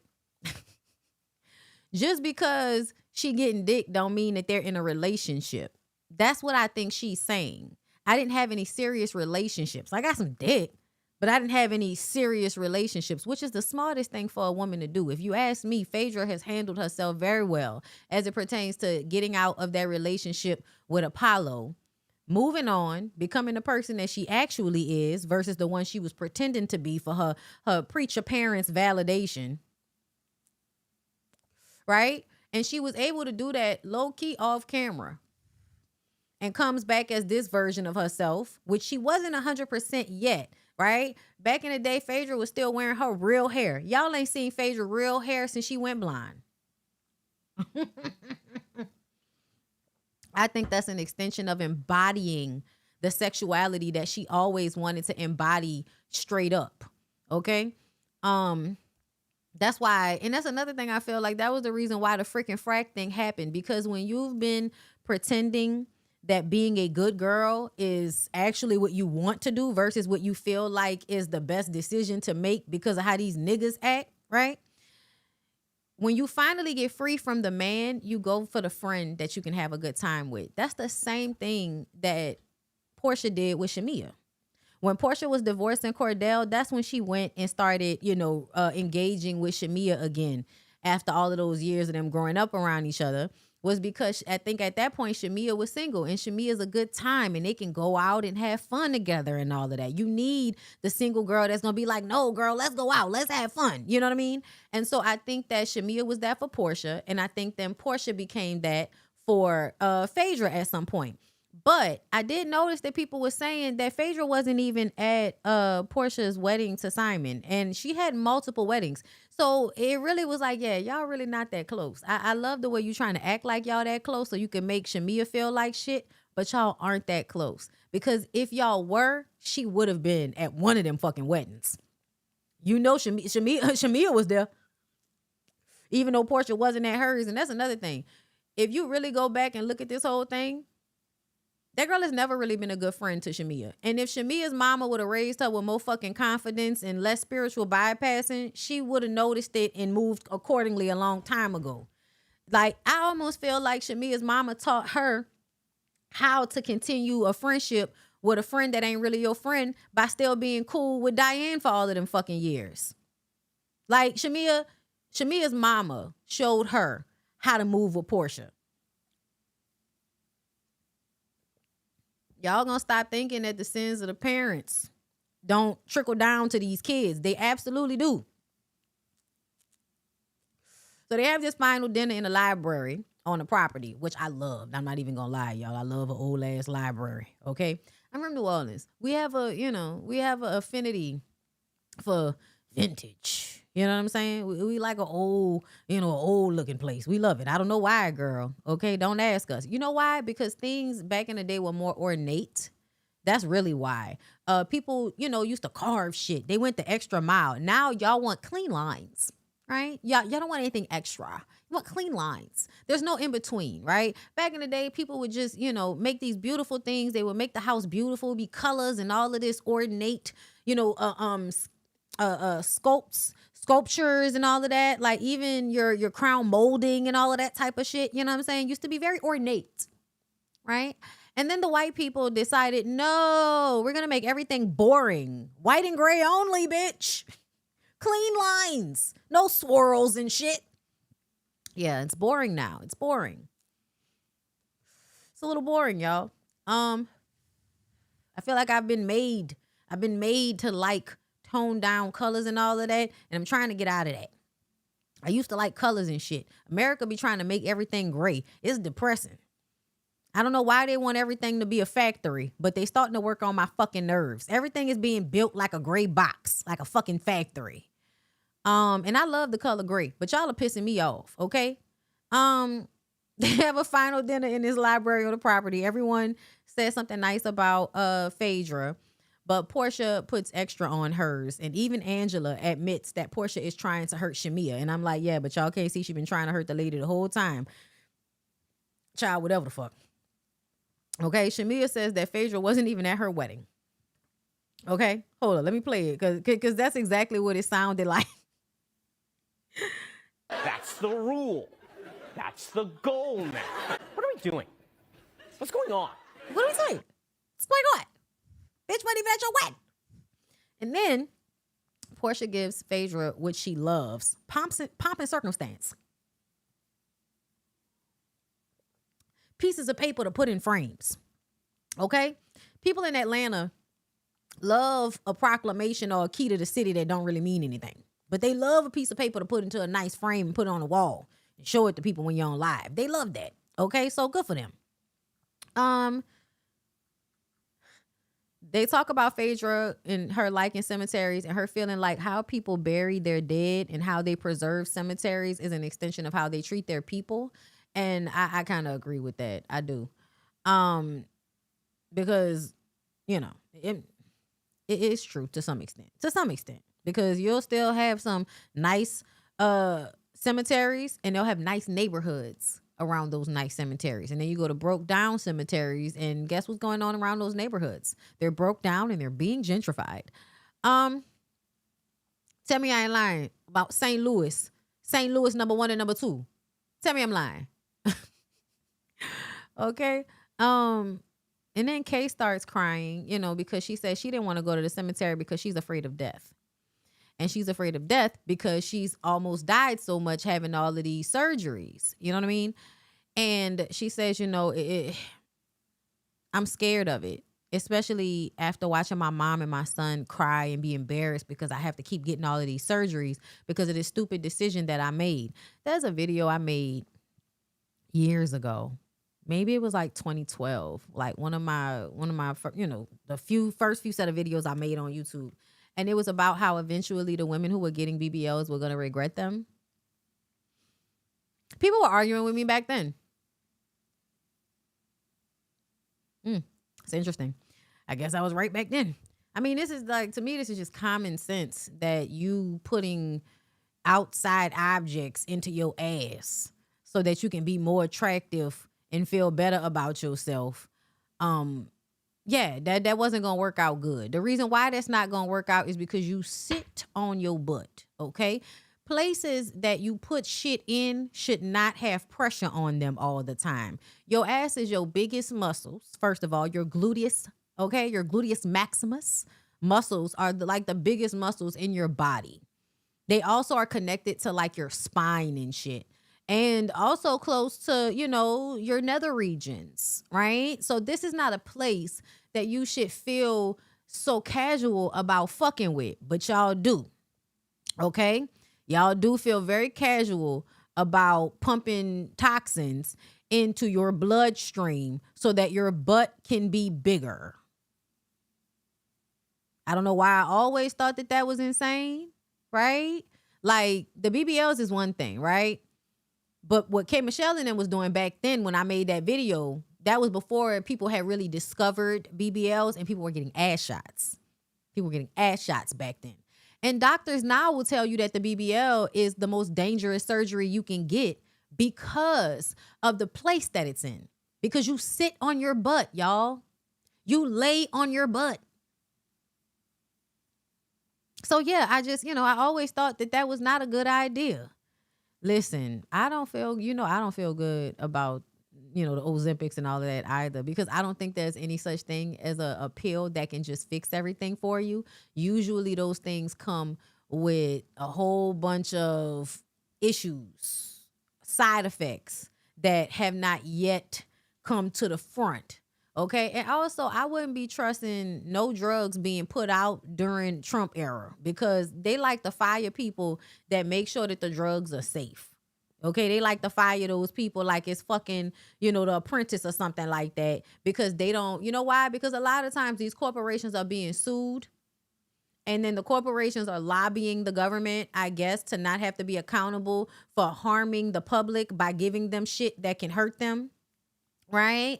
And so, like, the people go in and they have all these lawsuits. Well, they go in and Doge went in and they clear everything out and they fire all the people that were responsible for these lawsuits against these corporations. And, you know, all of it goes away. And now there's all of this new medication coming to y'all faster than ever before. The way GLP-1s popped up on TikTok makes me feel like y'all need to be safe. Y'all need to be safe out here. I'm not telling you what you did was wrong or nothing like that. It's not no blame game thing. I'm just telling y'all, be mindful of the fact that we are in an era where they like to fire the people that's in charge of making sure that these things that y'all are taking are safe for y'all. Okay? So just make sure you good, because there's a lot of, like, you know, it's not just the brand. There's off-brand versions of this shit that people are getting. You're also supposed to go to a doctor for this shit, but apparently you can just get this shit mailed to your house and put the shot in your own ass. Yeah, y'all. Just be safe. Just be safe.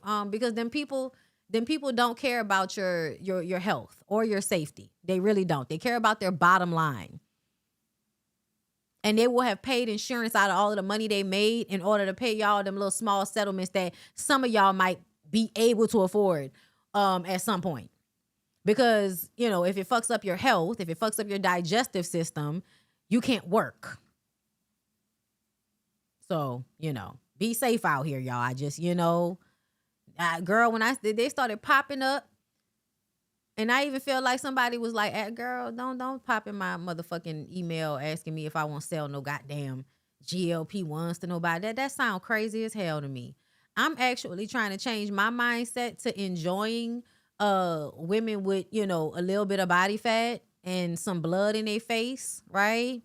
People that got a little bit of meat on their bones, people that are not just completely, you know, thin. I'm trying to change my mind about that. Okay, so I'm going to focus on that right now. I'm not going to focus on taking drugs to be thin. I'm going to focus on liking a little fat here or there. Okay, that's what I'm going to focus on because it's too fucking much. Okay, it's too fucking much. And don't nobody need to be that damn thin. Did y'all see Married at First Sight? Did y'all see that thin ass white lady and her thin ass white mama? As soon as I saw that lady, I said, that lady crazy. Whenever I see somebody that's too thin, and I'm talking about unnaturally thin, because a lot of you girls that are just naturally thin, y'all always want to start crying when we talking about this. Bitch, ain't nobody talking to you. You naturally thin, bitch. Shut up. Nobody talking to you. We talking to people that do the most so that they can be thin. That I saw that lady on Married at First Sight. You could see all the bones. I'm like, am I supposed to see all the bones right here? Talking about I'm a bodybuilder. Are you sure? I don't like seeing all of your joints and shit. That's weird.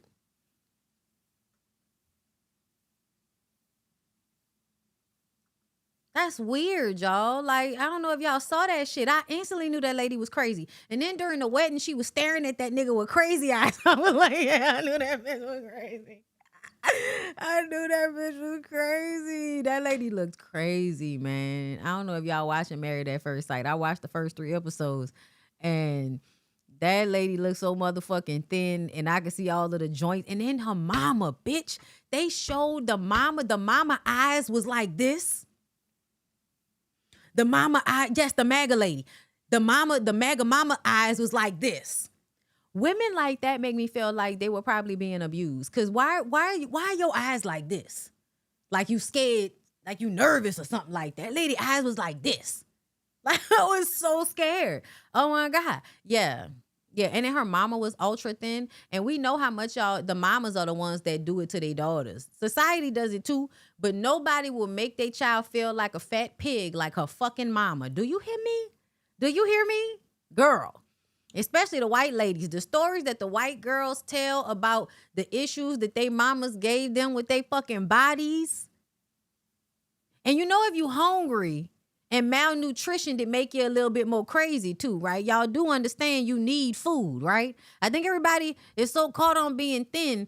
You know, I'm off topic. I think everybody, you know, caught up on being thin. Y'all won't be thin so much. Y'all don't realize that there's an unhealthiness to a certain level of thinness.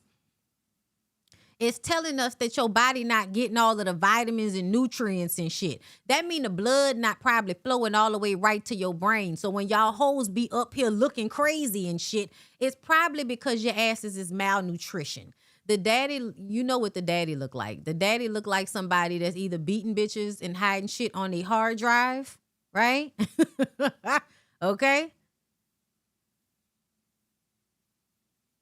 That lady mama look like somebody that nigga done took through there, okay? Yeah, you could sometimes, that's why I be talking about, you know, them white men with thick ass necks, sharp haircuts, very conservative views and shit. When she said she didn't understand how people are like, you know, I don't understand people that voted not conservative when it comes to like finances. You don't? You don't? You don't? Well, that makes me feel like you don't know anything if you don't understand why.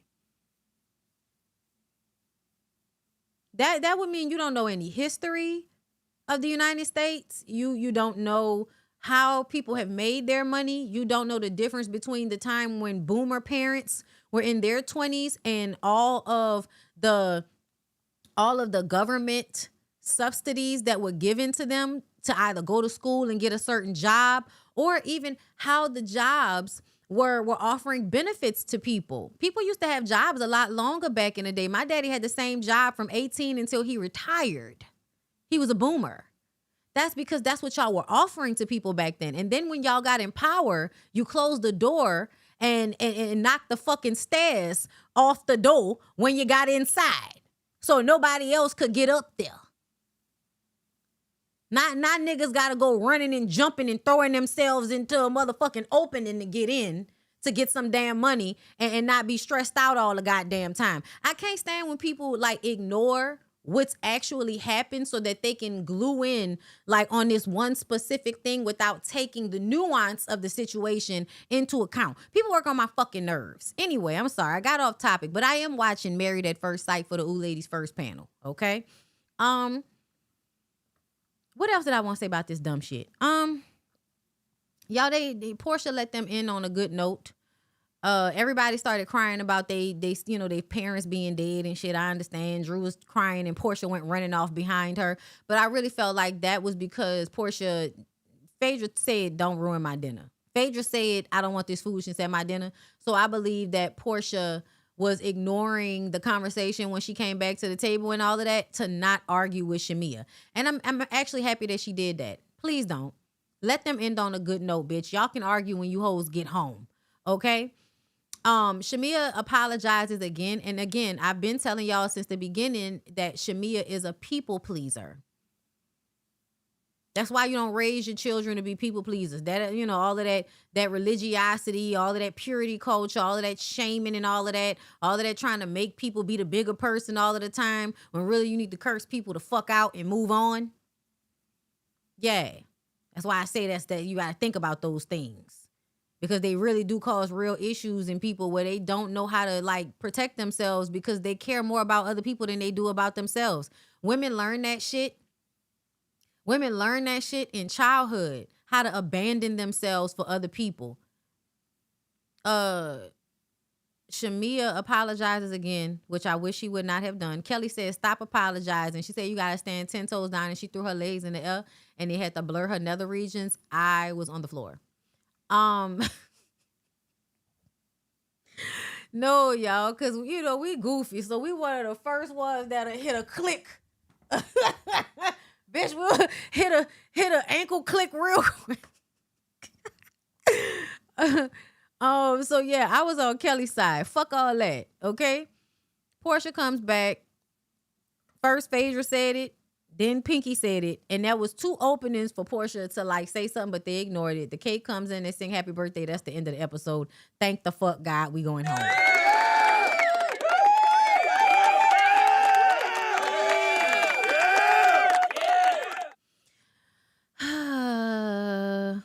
Honestly, y'all, I'm wondering, did they know when they signed Shamia on that Portia was gonna come back? That Shamia's first season. The reason why I asked that is because Portia had left the show. Portia wasn't really signed on to do the show at first until she popped out as Portia Guabadia, and then the next day she was Portia Williams again, bitch. So I was wondering if Shamia had already signed her contract to come on as a full-time housewife when Portia wasn't even really supposed to be on the show in the first place. I wonder if that was how it happened. I'm not sure. They deleted the traitor scene. They did. I wonder why. That would have been fun. I also feel like I don't like the fact that production is framing the show in a certain way, but people are blaming Shamia for it. I don't understand.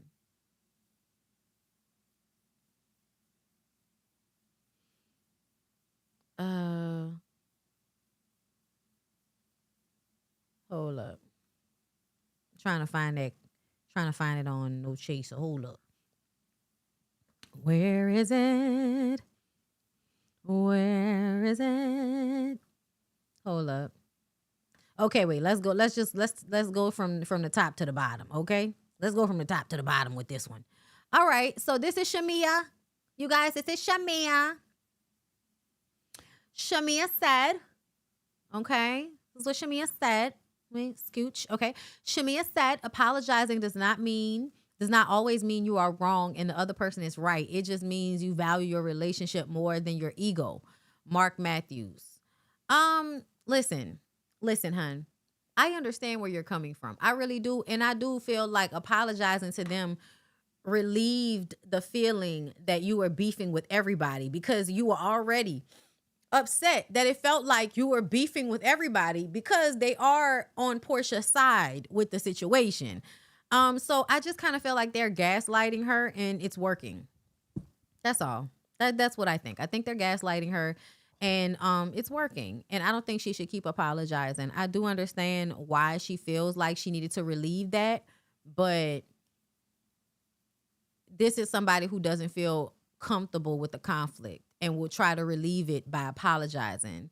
Yeah, no, you're going to have to learn how to fight the urge to do that, especially when people are not giving you the same respect. People are not giving you the same heart. You have to realize that the why doesn't matter. What you thought y'all were doesn't matter. What is it at this moment? What is it now? Deal with that now. Grieve the relationship, but move on. Also, this takes time. In real life, this takes time. Y'all often try to, make it a virtue that someone acts like a fucking sociopath on a reality show versus having real emotion and responding to things honestly. The way y'all kind of want people to act like they don't have any feelings is weird to me. Because if we don't have feelings, what the fuck are we doing? Like, people not having feelings or not having conflict or not expressing their emotions is boring. It's boring. Okay? The fuck? Shamia looks cute. Let's see. What else? Portia and Sway, because y'all know, Portia was somewhere and got noticed. A drunk white man noticed her. Do you have Instagram? Huh? Do you have Instagram? Yes. Child, he lit. Wow. Yeah, I do. I want to see if you're really Portia. I am Portia. It just is what it is. That's It's Portia for real. Really? Yeah. Yeah. And you owe me for using my charger. It's AI Portia. What do you want? Wait, AI Portia? No. This is annoying because often white people are very entitled. That's what this is giving. You feel entitled to stand here blocking the fucking sun, talking to these people. You could hear Sway kind of like wanting him to move. Go on away from us with this. Also because you worry about the way people handle gay couples, lesbian couples, women together out in public. Men often feel automatically slighted that there's some woman out there that does not belong to them. And so, yeah, I don't know. I think it's a bunch of things going on at one time, but he's making my nerves bad. Go sit your drunk ass down somewhere and leave people alone. Everyone say this, or it's just me? No, for the third time, this actually is her. I am me. You gotta put the chords I'm right down. her. Yes. Yes, I am. No, okay, go ahead. No, he said no. This is how white men be on TikTok debating about body count and abortions. Nuh-uh. Well, I'm gonna look up and see if Portia has the same tattoo. Okay. Oh, this one, the new one. Okay. You don't have to come back. Okay. Just when you get it, you got it. Yeah. He said, you know, it's like Child. Sway said, let me tell y'all something. If anyone comes up 5 times asking the same question drunk while we're with kids on vacation, your ass will get the same response, period. I actually was being nice because after the second time, it was enough. Now, that's that. I actually agree. I don't understand. Was somebody mad at them for how they responded to this shit? Okay, y'all, yes, he was not being nice. He was being drunk and entitled and aggravating as fuck. I'm trying to relax. Get away from me. Yeah, no, I agree with them about this. This is aggravating. I don't know if y'all have ever dealt with drunk white people. They are, oh my God, like they have no self-awareness because they don't have to have it. There's an entitlement with them, the way they talk to you and the way they handle you. Like, Even just standing there taking up all that time. I know y'all don't feel this, but me energetically, when people do shit like this, it feels like you're sucking my energy away from me by me even having to acknowledge that you're standing there drunk talking to me. Like, going away from me with this, sir. Portia said by the time I was live, it was time to move along. I'm glad Sway moved him along. Y'all gotta chill. It's okay for her to be protective. Dang. So y'all was going at Sway because Sway was like, sir, go ahead. Yeah, y'all need to shut the fuck up. I'm sorry. Y'all need to shut the fuck up. Anybody that was atting Sway about this specific situation, please go ahead away from us with that. That man was standing there for too fucking long talking to that lady about that shit. Let's see.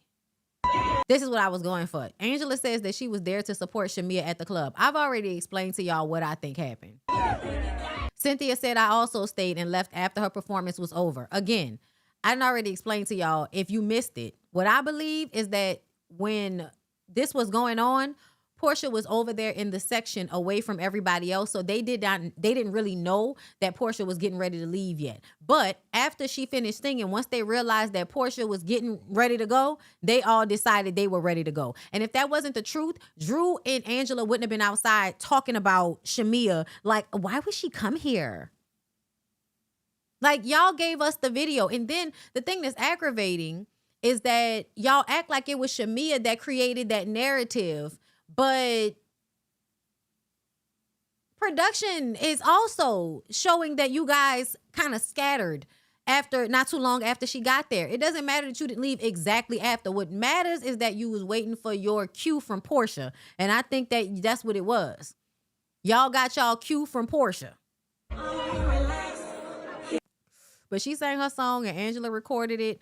I almost feel like y'all didn't even know that Shamia being there was an issue until y'all saw Portia over there in the corner acting upset.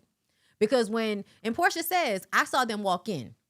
So she goes and sits in a corner and everybody is still there. So they're not really paying attention at that moment. So Shamia sings and all of that, everybody having a good time. It's not until they go back to the table and see that Portia is getting ready to leave that they realize that Portia is actually mad enough that we should all now be mad at Shamia for coming to the club. Because then you go outside and you give us the dialogue that shows us that that's what y'all are doing. Get the fuck out of here. Going away from me with this. Okay, I missed this scene. Shamia finds out her rum bum partnership isn't going as planned. I missed this. I don't know when this happened.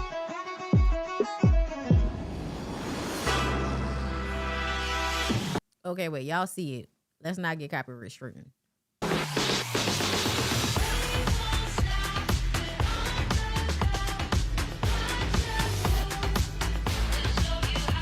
Maximilian. Hey, Samia. What's going on? Give me some love. How's it going? I'm actually still jet lagged and sleep deprived from Scotland. How was it? How was the trip? Oh, I didn't even get a chance to really enjoy Scotland. Like, when I came home, I was talking to my husband about it, and he was like, yeah, I'm gonna have to take you back. Can you talk about how exhausting the trip was? When it comes to Scotland, I don't have time for the haggis. None of the bull. Can we move past that? Can we not even talk about it? I just wanted to focus on launching this rum. Well, you got a party coming up. I got a party coming up, and they said they were in agreement with everything, right? They did, up until this morning. Wait, what? I'm so confused. Well, so initially we were going in a partnership and having an equity stake in their U.S. operations. Right. The contract they sent in this morning was just you having the opportunity to purchase at a wholesale price, essentially. If we're not in a partnership, we're not marrying each other, then what? I just came out of left field. Their lawyer assured me he was walking it through to everybody on the board. We just got to get it signed. Right now, the Nichols family has the contract. Clark's Court has been around since 1937, and it's a Black-owned company. Afia was speaking with her dad, Mr. Nichols, and this is his baby. It feels like I've just wasted my time, my energy, resources. I'm this young, budding entrepreneur. I'm able to see both sides of it. But as of right now, it's like the ball is in their court. I'm just waiting. We'll see. So we're not on the same page. And that's so annoying because half of the ladies have gotten their bomb molds done. For my part. Junk in the trunk. The booty of all booties, baby. Woo, woo. And I tell you, in the back of my mind, I'm thinking like, damn, Gerald's gonna be like, I told you so. What's your cost per bottle? What's your retail price that you sell the per bottle? Huge amount of investment to get to the point where it's market ready for her. Right now, I don't think it is. You know what keeps me up at night? Thinking about how I could possibly fail. Okay. Y'all, Olivia is sitting on the edge of the bed looking at me, trying to do mind control on me. Hey, go lay down somewhere. Go lay down somewhere. Do not go downstairs and pee on my rug, because I let you outside before we came up here. Go lay down somewhere. Y'all should see her. Anyway, the comments about this, y'all. Some of the comments are, girl, the way you twerked on that Zoom meeting with them they said heck no. So when y'all do shit like this, it makes me feel like y'all are slut shaming her, right? I feel like if they didn't want it to be bum rum, which I didn't know island people were so prudish. I thought if anybody had an appreciation for ass, it was island people that have carnivals where ass is out. But okay. It's a fucking liquor. You know what I'm saying? It's not a juice brand, bitch. It's liquor. What you think these niggas getting drunk for? I'm sorry. Because there's just a lot of comments about, they didn't want no asses. Girl, I don't think that's what it was at all. And then there's a lot of people in the comments that are, basically dumb diddying Shamia. Yes, to bring wealth back to Real Housewives of Atlanta, it was giving EBT awards for a little while. Yes, Shamia and Gerald. That was like the only positive comment. See, Gerald understands the assignment. Somebody said, let me guess, it's P fault. And that's so crazy because when has Shamia outwardly accused Portia of anything? The way y'all are creating this scenario is annoying to me. The partners watched this show. They wouldn't have seen most of this shit by the time we got here, but okay. They watched the show, don't want you at all. These are some of the comments. A lot of y'all, I think, are really envious of Shamia, and it shows through in the way y'all comment. I know people seem to think that you can't surmise anything about a person from the things that they comment, but I don't know. Maybe you're just not that smart. I don't fucking know. Because I feel like people who say shit like this, they don't really feel like they're valuable as a person. And so they project it out on other people. Because I'm going to just tell y'all right now, I will never understand some of you bitches' obsession with making other women feel like they shouldn't feel good about themselves. I will never understand the obsession of you don't fit in and you're not good enough. And like all of this shit that you basically scream at a woman that you don't even really know, it often feels like a projection of how these women feel about themselves. And whenever they find somebody online or on a reality show that they don't like, they can project the dislike that they actually have for themselves out on another woman. There's a whole bunch of reasons. I thought Bum Rum was very cute. And then with a nice like butt as the bottle. Yeah, I didn't see the issue with that. I feel like I have seen a whole bunch of products from perfume. Maybe even I've seen liquor before that had like a body part on it or something like that. But, whatever. Nah, it's just a professionalism thing. So why wait until now to complain about it? Why wait until now? Why not right after she twerked on camera if that was the issue? Why would y'all not be like, you know what? That just doesn't fit with our brand. Why wait after somebody done put all of their money and shit into something? Yeah, all business is not business. I always feel like when things don't work out, it's not always because you didn't do something right. It's just because it wasn't supposed to happen in that way. And that's okay. You have to move on from there and figure out how to move forward. You know what I'm saying? But yeah, no, I just, some of the comments that y'all make towards Shamia is just, I feel like a projection. Because why would any woman want another woman to feel that bad about herself? Some of the comments that I see about Shamia. It's just very weird. Let's see. Girl, not a double date. I don't want to see that. I also stayed in love. Let's see.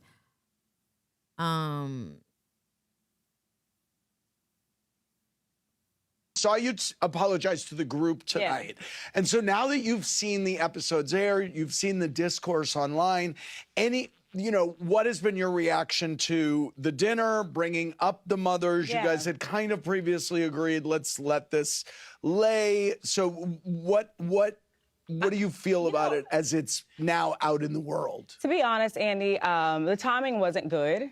I definitely shouldn't have brought it up at the dinner, but I don't know, I guess it just came out. I was so fed up, and it was like festering for so long. When you actually go back and listen to the entire conversation, I think it makes perfect sense. I think it makes perfect sense how they got to that point in the conversation. It says, once again, Portia saying one thing, and when Shamia says, well, you said this, you said we would not do this. And then Portia is just like, I don't care. I don't care about what we said we weren't going to do. You came on a show.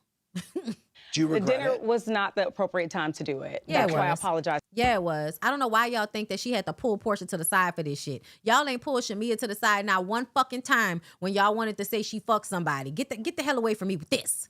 To the ladies for the timing of it all and for making them feel uncomfortable. What was your mom's reaction when She it aired, was by the way? absolutely hurt by it. Yeah. Absolutely hurt. Rightfully so, right? Yes. I'm sure they both were. Yeah. So that I apologize for because they shouldn't have been involved in it anyway. Yeah. And this wasn't something that just happened that night. My mom was brought up. Yeah, I guess I'm in a point in my life where I'm just no longer here for taking the high road. If somebody has said something, fucked up about me, and then I say something fucked up about them, I don't understand why it's different, right? So Diane can say, girl, Diane can say what she want to say about Shamia, right? Portia can say whatever she want to say about Shamia mama. Shamia say something about Diane, and all of a sudden, the line has been drawn. We've gone too far. Yeah, I'm not seeing it, y'all. The line was crossed and fucked over a long time ago, y'all. Last year, Right, and at the reunion. exactly. But we spoke about it. I thought we were moving on from it, and even today, Andy, like the drama is still happening on social. Yeah, no, this is excellent, y'all. That's another thing. There's been so much drama around this show. I got 931 people in here right now. At the beginning of the season, y'all was not really here like that. But now that y'all have something to be mad about, oh my God, the engagement around the show is fantastic. Okay, so they're doing their job. Yeah. I agreed to move on from it at reunion, and that's what I'm playing. I just wish that Portia wasn't so fuck everybody else. Because if she wasn't so fuck everybody else the way she is, and I mean like genuinely get over the shit. Stop doing shit passive aggressively to get back at somebody, bitch. Because that's what you've been doing this whole time. You've been being passive aggressive with the shit. But you've been coming at Shamia as far as I'm concerned this whole fucking time. Okay? I don't understand why you can't just let your shit go and like let it go and just be like, fine. You know what I mean? Let's just let this go. And then stop doing the little slick shit. But that's not what she wants to do, y'all. That's not what she wants to do. I feel like if Portia really wanted to make up with Shamia, that could have happened a long ass time ago. Shamia has been waiting for Portia to stop being an asshole to her. But Portia is an asshole, man. Like, it's just, she's an asshole. Like, she don't care. She don't care about nobody else's feelings. Planning on doing. I'm assuming you saw.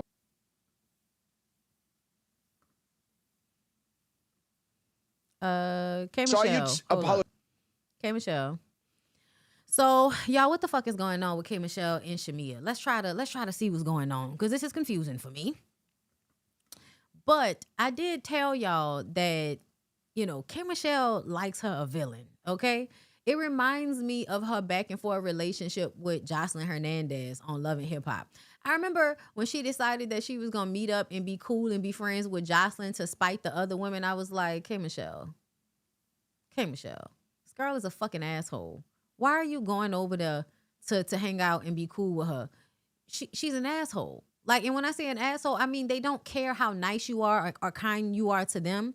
They feel insecure in your presence, so they're going to belittle you. They're going to come at you in some type of way.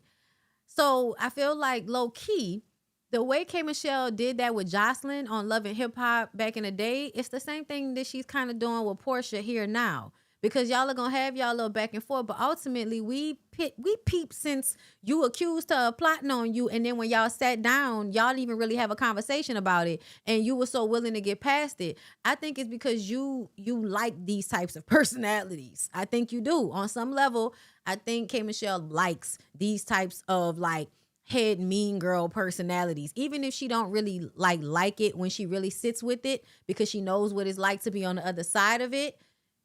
She still will befriend those people. Like, to me, this is exactly like what happened with Jocelyn. But either way, we still have to see. She looks so pretty right here. We still have to see, but that's just what I'm thinking about. That's just what I'm thinking about, y'all. This is what it reminded me of, you know? So K. Michelle said, definitely no advice. Because, right, this came from a game they played. Where's the game? Where's the game before we get into all of these goddamn text messages? All these tweets and shit, to tweet. We just tweet. To tweet. God damn. I feel like, where's that other clip? I need to find out. I need to find that other clip, because let me see. Oh, shit, y'all know I'm saving stories for a BondyBlue show. Ooh. Girl, the way you can't fuck a nigga. K. Michelle. When I tell you, bitch, you can't fuck no nigga without his baby mama coming out being like, bitch, but he's still fucking me too.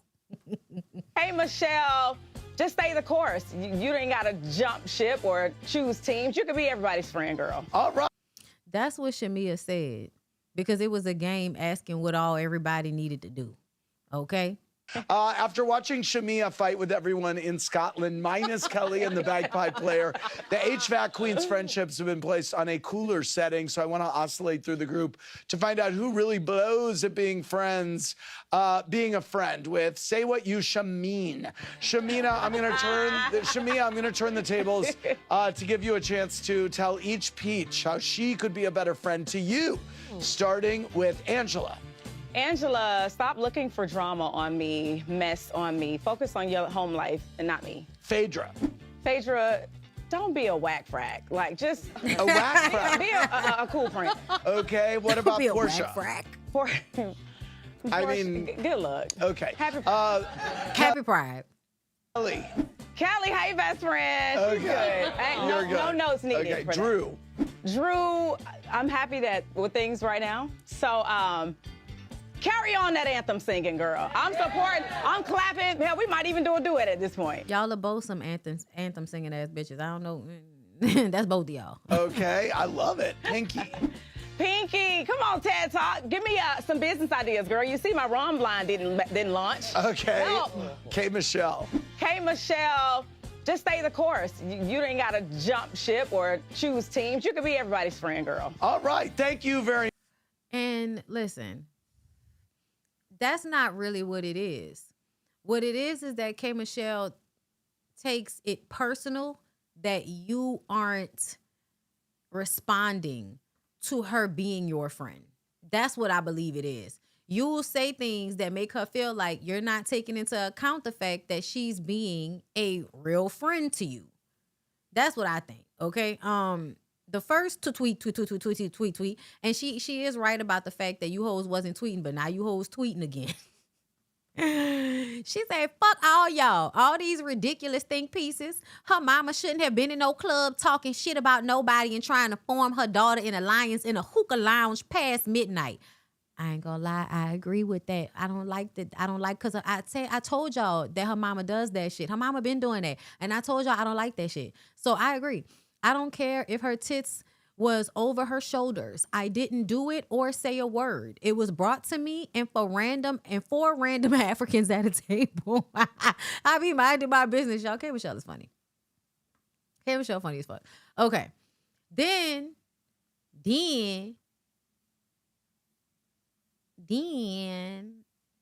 okay, hold up. I want to make sure, because it's a lot. It's a lot.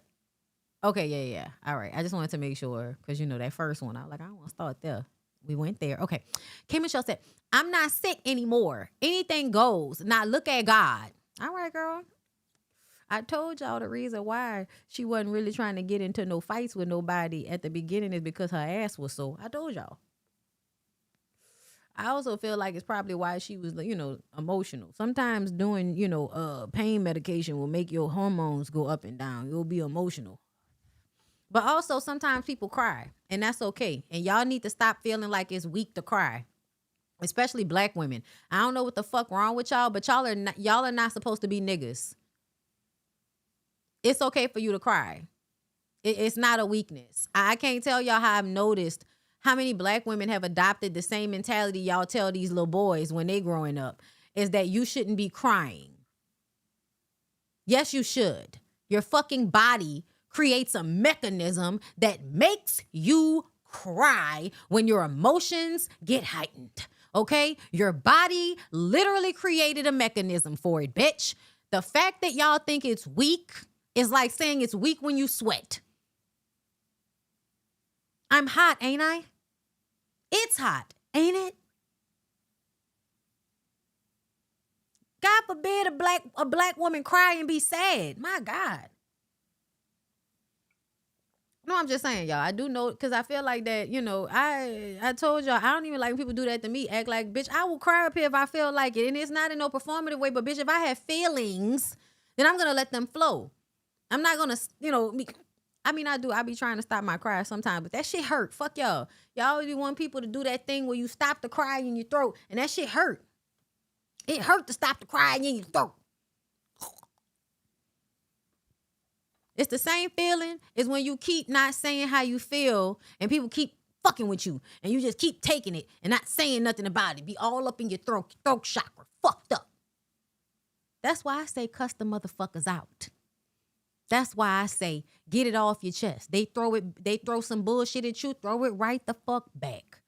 There are times when you just let shit bounce off. But there are other times when you face forward and that shit hits you in your chest and you need the Mighty Morphin Power Ranger that shit right the fuck back.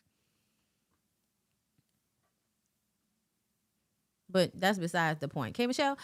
She said she ain't sick no more. Call it Twitter gangster if you want. Funny how everybody is now on Twitter expressing themselves. The girls wasn't doing that. But judge me when I tweet. That's true. I'm so happy that I'm so happy with this album documentary. Y'all get to see what I've had to go through. I am excited. I won't see. No sympathy needed. This has been hard. I've been fighting for every song, every note, making an album, starting a new TV show, all while battling illness. I don't care. I'm congratulating myself. You should, bitch. You should. 2 weeks ago, I shot album visuals and literally could not walk. Seriously could not walk. I was determined to not cancel, get it done. Had to lay on my stomach for hair and makeup, but I did it. See what I'm saying? See what I'm saying? You have to sit on your ass. So much of your life is going to have you sitting on your ass. You got to be able to sit on your ass, y'all. And putting shit in it is not the best way to handle sitting on your ass all the time. Because then you're going to sit down and then shit going to be leaking out. That's what actually happens, y'all. The incision points start to leak sometimes. Y'all thought that her coochie stank. No, it's because the silicone in her ass is rotting. That's what it is. It's not her vagina. It's her ass.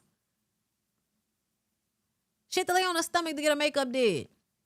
Went right into my last reconstructive surgery and have been stuck healing on my stomach, approving album visuals and songs right out of surgery. My God, on today.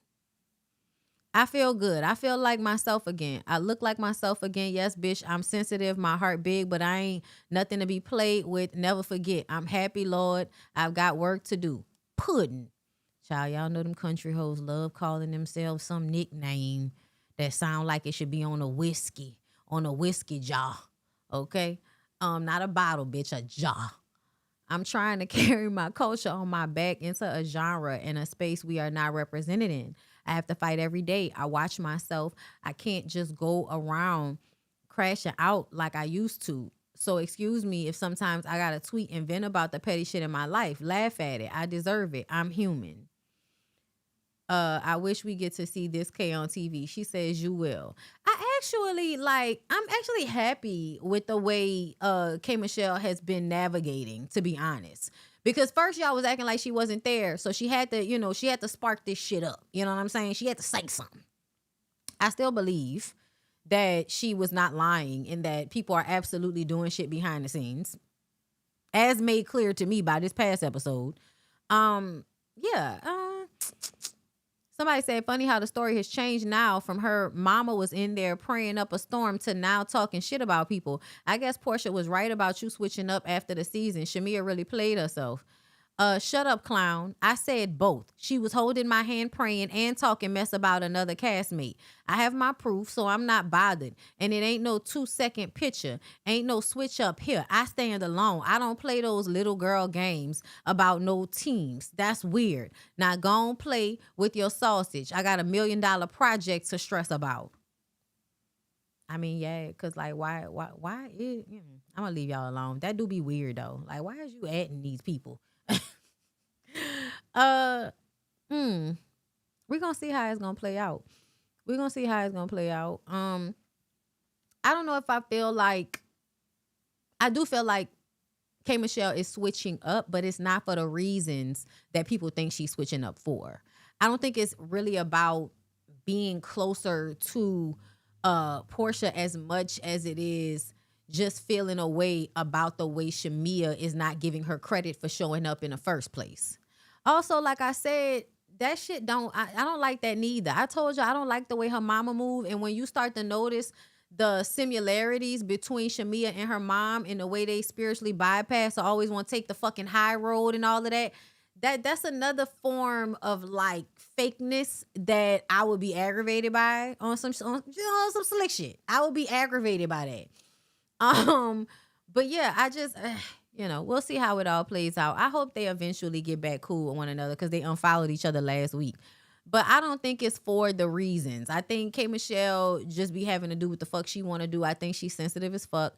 I think that she really, I guess, wanted the credit for being on Shamia's side, which is so funny because I feel like she said that Shamia wanted her to have in mind that, I'm really being your friend. So, remember that I'm really being your friend. Like, I feel like they were kind of both doing that to each other a little bit.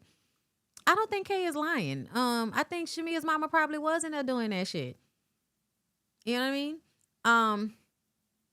I do wonder though, what's the issue with Shamia though? Like, that's what I do wonder. Like, directly, outside of her mama, outside of her mammy. K Michelle said, don't play coward games now. You ain't gonna shift the narrative on me. Your third time trying and speaking on me. You scared about what I might tell. Tell them why I don't mess with you. Does the Waldorf ring a bell? I'm loyal until I'm not. See, you can't play fake victim with me. I know too much. Chill. What happened at the Waldorf? Now, the thing about it is,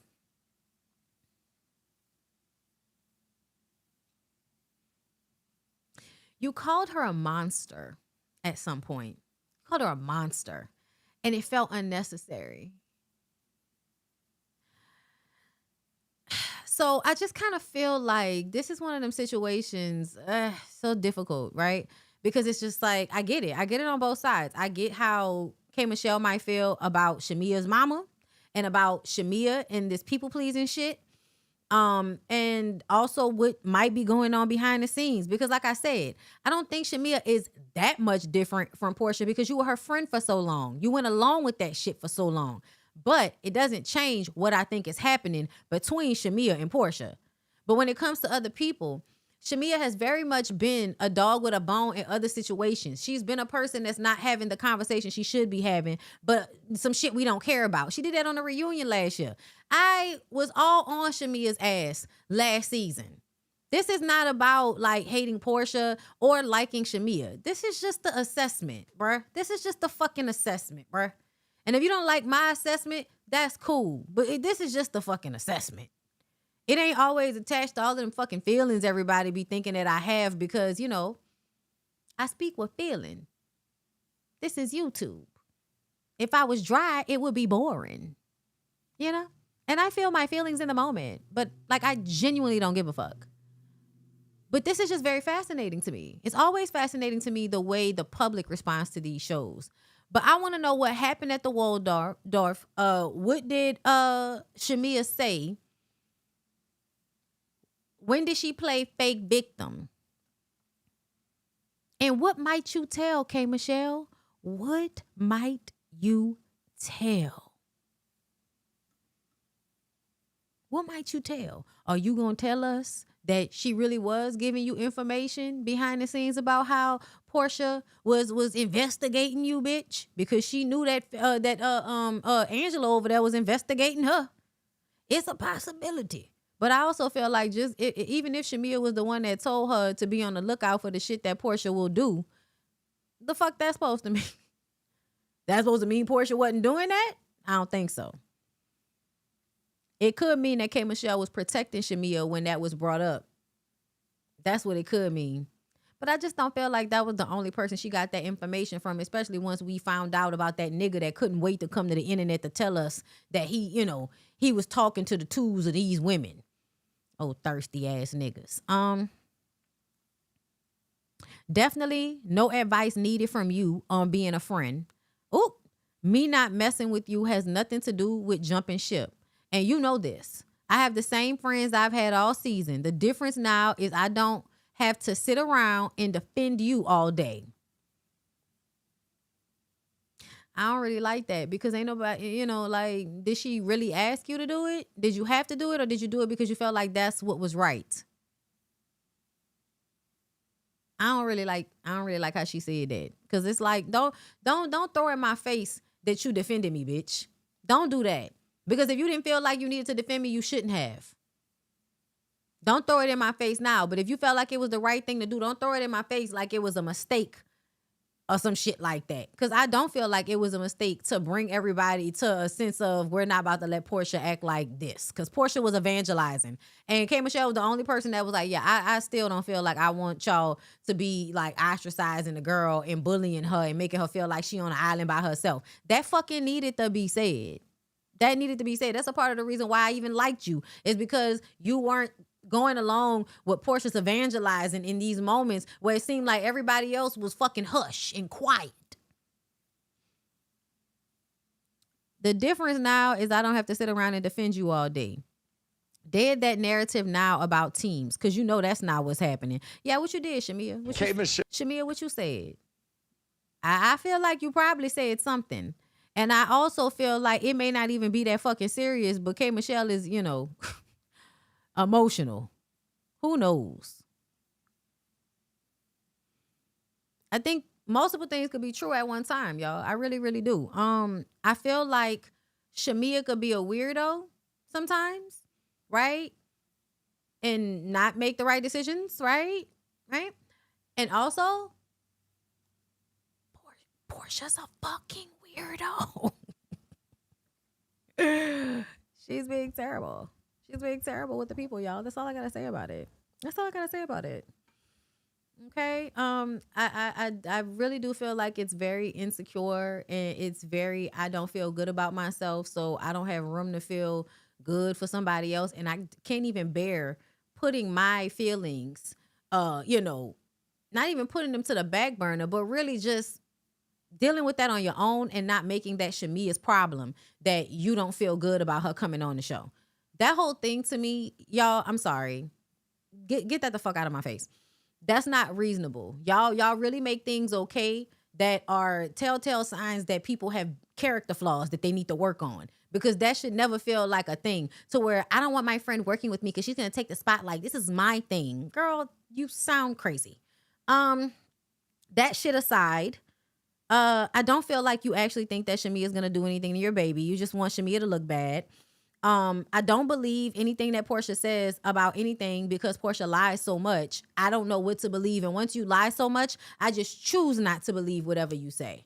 But Shamia could still be a weirdo in a people pleaser and very much having anxiety around people being on her side at this point. I can see that. I could definitely see her being paranoid about people being on her side for real because of what has happened on the season. You know what I mean? That doesn't make it K. Michelle's fault, but I could see why Shamia would feel kind of like, here you hoes go. But we'll just wait and find out.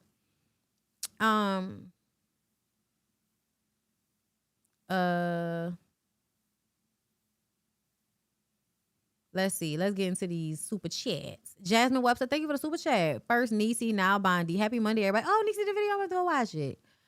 Justice Moore, thank you for the super chat. Portia mama this off when she and Portia did that scene last season. The fact that people keep trying to rewrite history saying Shamia started this is wild.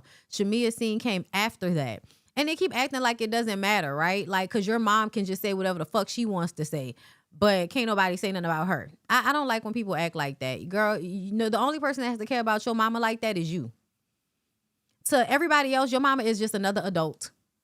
SF Bay Area Brandy, thank you for the super chat. In my perfect world, Bravo would make Real Housewives of Atlanta cast watch her reviews, and I would pay money to see how Portia especially will respond to your critiques. Girl, I don't think she got, I mean, listen, a lot of people out there think she threw a subliminal at me. So I don't know. I don't really care. Y'all know how I feel. At the end of the day, my opinion about these people is my problem. I'm a spectator, right? So they don't need to hear my opinion. They don't need to care about my opinion. That's not why I do it, okay? I do it because I want to express how I feel about the shit, and also because I feel like there's a cacophony of bullshit on the internet, and I like to offset for some of that. And that's just my thing. Zena, hey girl, thank you for the super chat. The nonverbals were apparent when Shamia tried to talk to Portia last year and she was huffing and puffing, throwing her fork. Yes. And that's what she did in the scene. Yes, the last episode when Shamia was talking to her, turning her head and all of this shit, man. Fuck out of here. SF Bay Area Brandy, thank you, girl. I love when you articulate common sense ish so eloquently, but in a way that we see each other, as in Andy Cohen would never get these points across. Thank you. They do be having like a lack of understanding when it comes to some of these things, but that's in their interest. Like, they're biased. Like, y'all think the content creators are biased, but no, like the people that produce the shows that do the fucking reunion, they're biased. Thank you for another one. As annoying as Kelly is, she's the only one that stands on business with Portia for real. And we see Portia don't want it with Kelly. Shamia, stop being a punk. No, for real. For real. I really appreciate that about Kelly. J Ray, hey girl, thank you for the super chat. Shamia just got engaged when they said that crap. Girl, if y'all don't think that Portia been hating on that lady this whole time, I don't know what the fuck going on. Hey, saltwater daughter. Hey, girl. Thank you for the super chat, boo. The real issue is that Portia and Shamia presented as friends on the show, and they were never true friends. Their mothers knew each other. I agree. I do agree with that.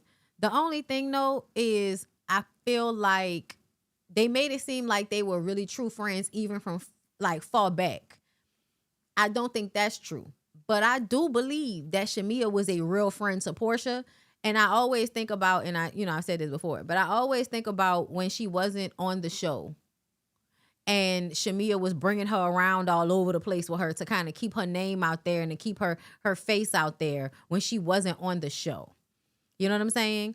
And I think, I think that was a reflection of the fact that Shamia wanted it to be that. Like, Shamia really wanted it to be a real sisterhood and a real friendship. That's why she was willing to self-abandon for it, But I think Portia was always seeing Shamia as somebody that was advantageous to be around, because y'all forget that, Shamia has been in these places this entire time. She may not be in front, but she's been in these spaces with these men. And after Portia and Cordell broke up and now you single and all of that, and even before that, I feel like it would behoove you to remain friends with somebody like Shamia that becomes a cheerleader, for a sports team. And then she's on the radio, and then she's in the music industry and she's singing and people know who she is, Like everybody may not know, but people in the industry know who she is. And sometimes you don't need to be super duper famous. You just need to be somebody that gets called into these rooms. That's all you need to be, bitch. All you need to be is somebody that could bring your friend into a room and she can go and find her some rich ass nigga or some rich African to hop on top of. You know what I mean? I definitely feel like Portia resents Shamia, just like I think Portia resents Lauren. The fuck? Anybody that had the childhood that she would have wanted for herself, that she felt like she deserved. And honestly, I feel like every child, deserves a childhood where they don't feel like the odd child out. I almost feel like that's probably the reason why she does that to people, try to make them feel othered, is because that's how she felt. She's the little girl sitting in the car while her dad is cheating and shit. You know what I mean? Like, you kind of being treated disrespectfully even in childhood, but you don't even recognize it. You view it as closeness, right?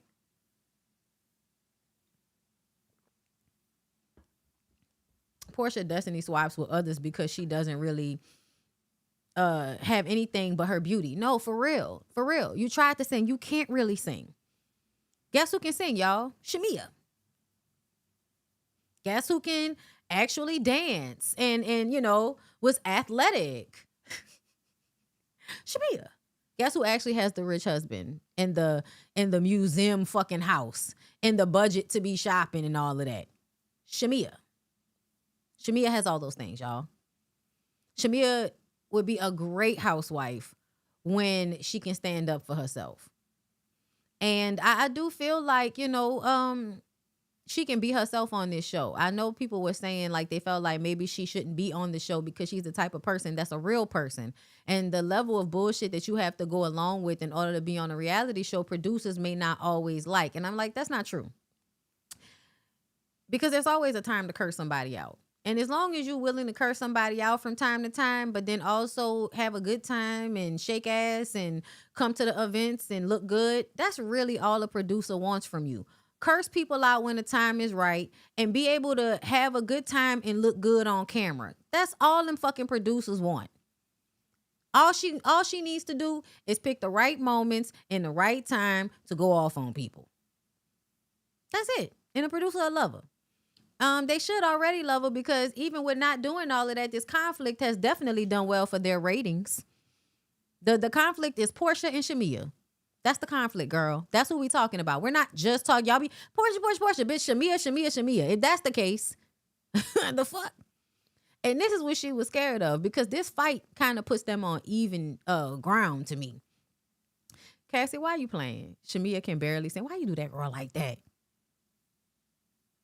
Why y'all gotta be mean like that? Child, she can sing better than fucking Portia. But, singing is hard, everybody. Singing is hard. You gotta get it up from way up and through here. You gotta put some stink on this motherfucker. You gotta sing this motherfucker like your life depended on. You know what I'm saying? Everybody isn't willing to do that. Okay. The cast is just a don't know. Where are the shopping trips, galas, annual fundraising events, multiple international vacations, too much girl bossing and icing people out? Well, you gotta pay for all that, right? No, you got to pay for all that. And let's not forget that y'all think people got money, but I think on this show, the only people that actually have money are Shamia and Phaedra. I don't think the other women have the money it requires that they got to put in for them events, because everybody be forgetting that those aren't events that Bravo pays for. The Housewives, if they want to throw a gala, they got to pay for a gala. If they want to go on a vacation, they got to plan and figure out the dynamics of the vacation. You know what I'm saying? And also I think Bravo pays for plane tickets and accommodations. That's what I think they probably pay for when it comes to these group trips, if that. But I also feel like they only about to pay for one of those. They're not about to pay for repeated trips for these girls. They like to cut corners. That's why you're not seeing all of that, because don't nobody have the money for all of that. The network don't want to give the money for all of that, and not enough of them have enough money for all of that. Plus, you could see the money with Jared. Oh yeah, I mean, especially if you watching Shamia's social media, yeah, there's money. Shamia is not that nice. Remember, she tried it with Kenya, and she was coming for Marlo. And don't forget, she tried to call out someone's sexuality about a person that is not on the show. Yeah. We know about all of those things, and none of that has anything to do with this right now, because we've already said that Shamia was not that different from Portia. Meaning that, yes, when you are the Gretchen, you are also a mean girl. Absolutely. And you're willing to mean girl for your friend. Yeah, we know. You could have brought up something way more recent than that. I was cursing her fucking ass out last season when she sat there at that table with Drew's wop-head ex-husband. You ain't have to reach that far back. But Shamia and Kenya are cool as far as I'm concerned. I never liked Marlo, so I don't give a fuck about that. And honestly, I wanted to know if Eva fucked Missy Elliott too. So sue me. I was curious. You can ask people questions. Okay? Shit. I was wondering too. Anyway. No. Whenever they give you a list of the things that Shamia has done, it's never that serious. It's never that deep, and it's never that serious. But they gotta conduct the list. Because my God, if we don't have a list, what do we have?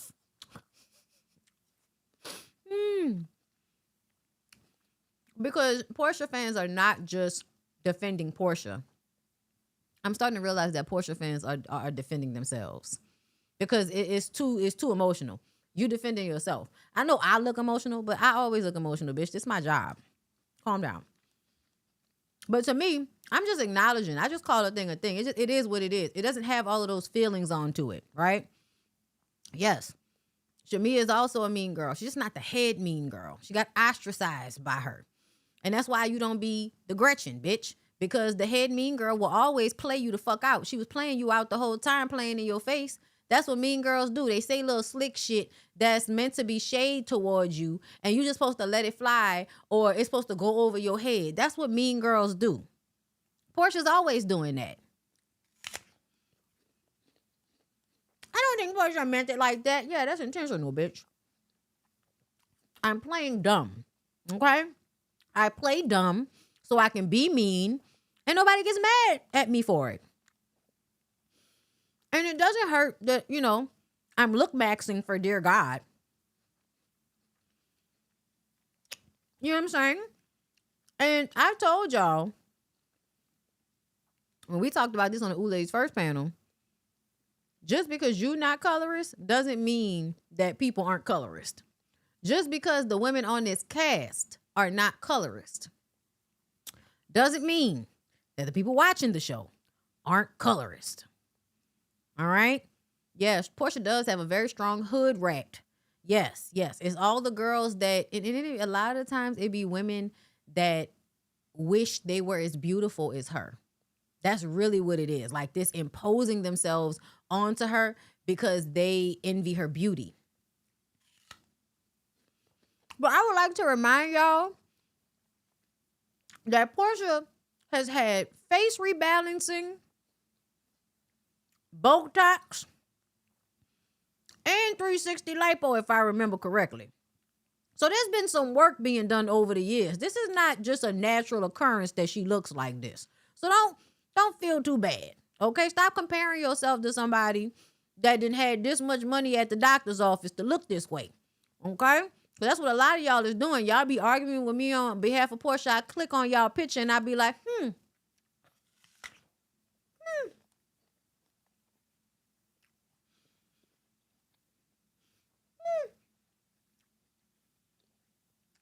It be very, new teeth, yes. Right? Them gums not as big as they used to be. I used to see more of Portia's gums. I feel like I don't be seeing her gums as much no more. She got a lot of work done slowly. And it's great work. She looks great. Lipo 360, sketched abs. Hey, Niecy. Listen. Don't y'all be out here with them little bitty afros, right? Y'all face be ashy. Y'all post, pictures of yourselves like y'all don't know y'all don't look good in that picture. That's another thing I be noticing. Why do y'all do that? Do y'all not look at the picture and see it's not a good angle? Why you post pictures of yourself where you look bad? And then you come online and talk shit about people. But you know what? I respect y'all more than you hoes that create those fake pages with 0 posts and an AI image talking shit to people from that. But y'all hoes know to make them pages private though, don't y'all? Because y'all don't want to get ribbed. Every time I click and somebody says some crazy shit to me, I click on a picture. I always be like,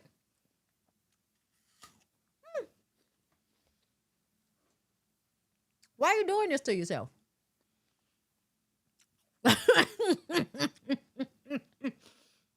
Listen, I'm getting older, so there's this very funny thing that's happening. It do be the profile pic. There's this very funny thing that's happening where I'm like more mature, but I'm also more willing to go to hell. I don't know what's going on. But if you're disrespectful enough to me, I hope you know that I am gonna point some things out to you. I hope everybody's, I'm just saying, because after this, I'm sure people will be in my comments talking to me like I fucked a man or something like that.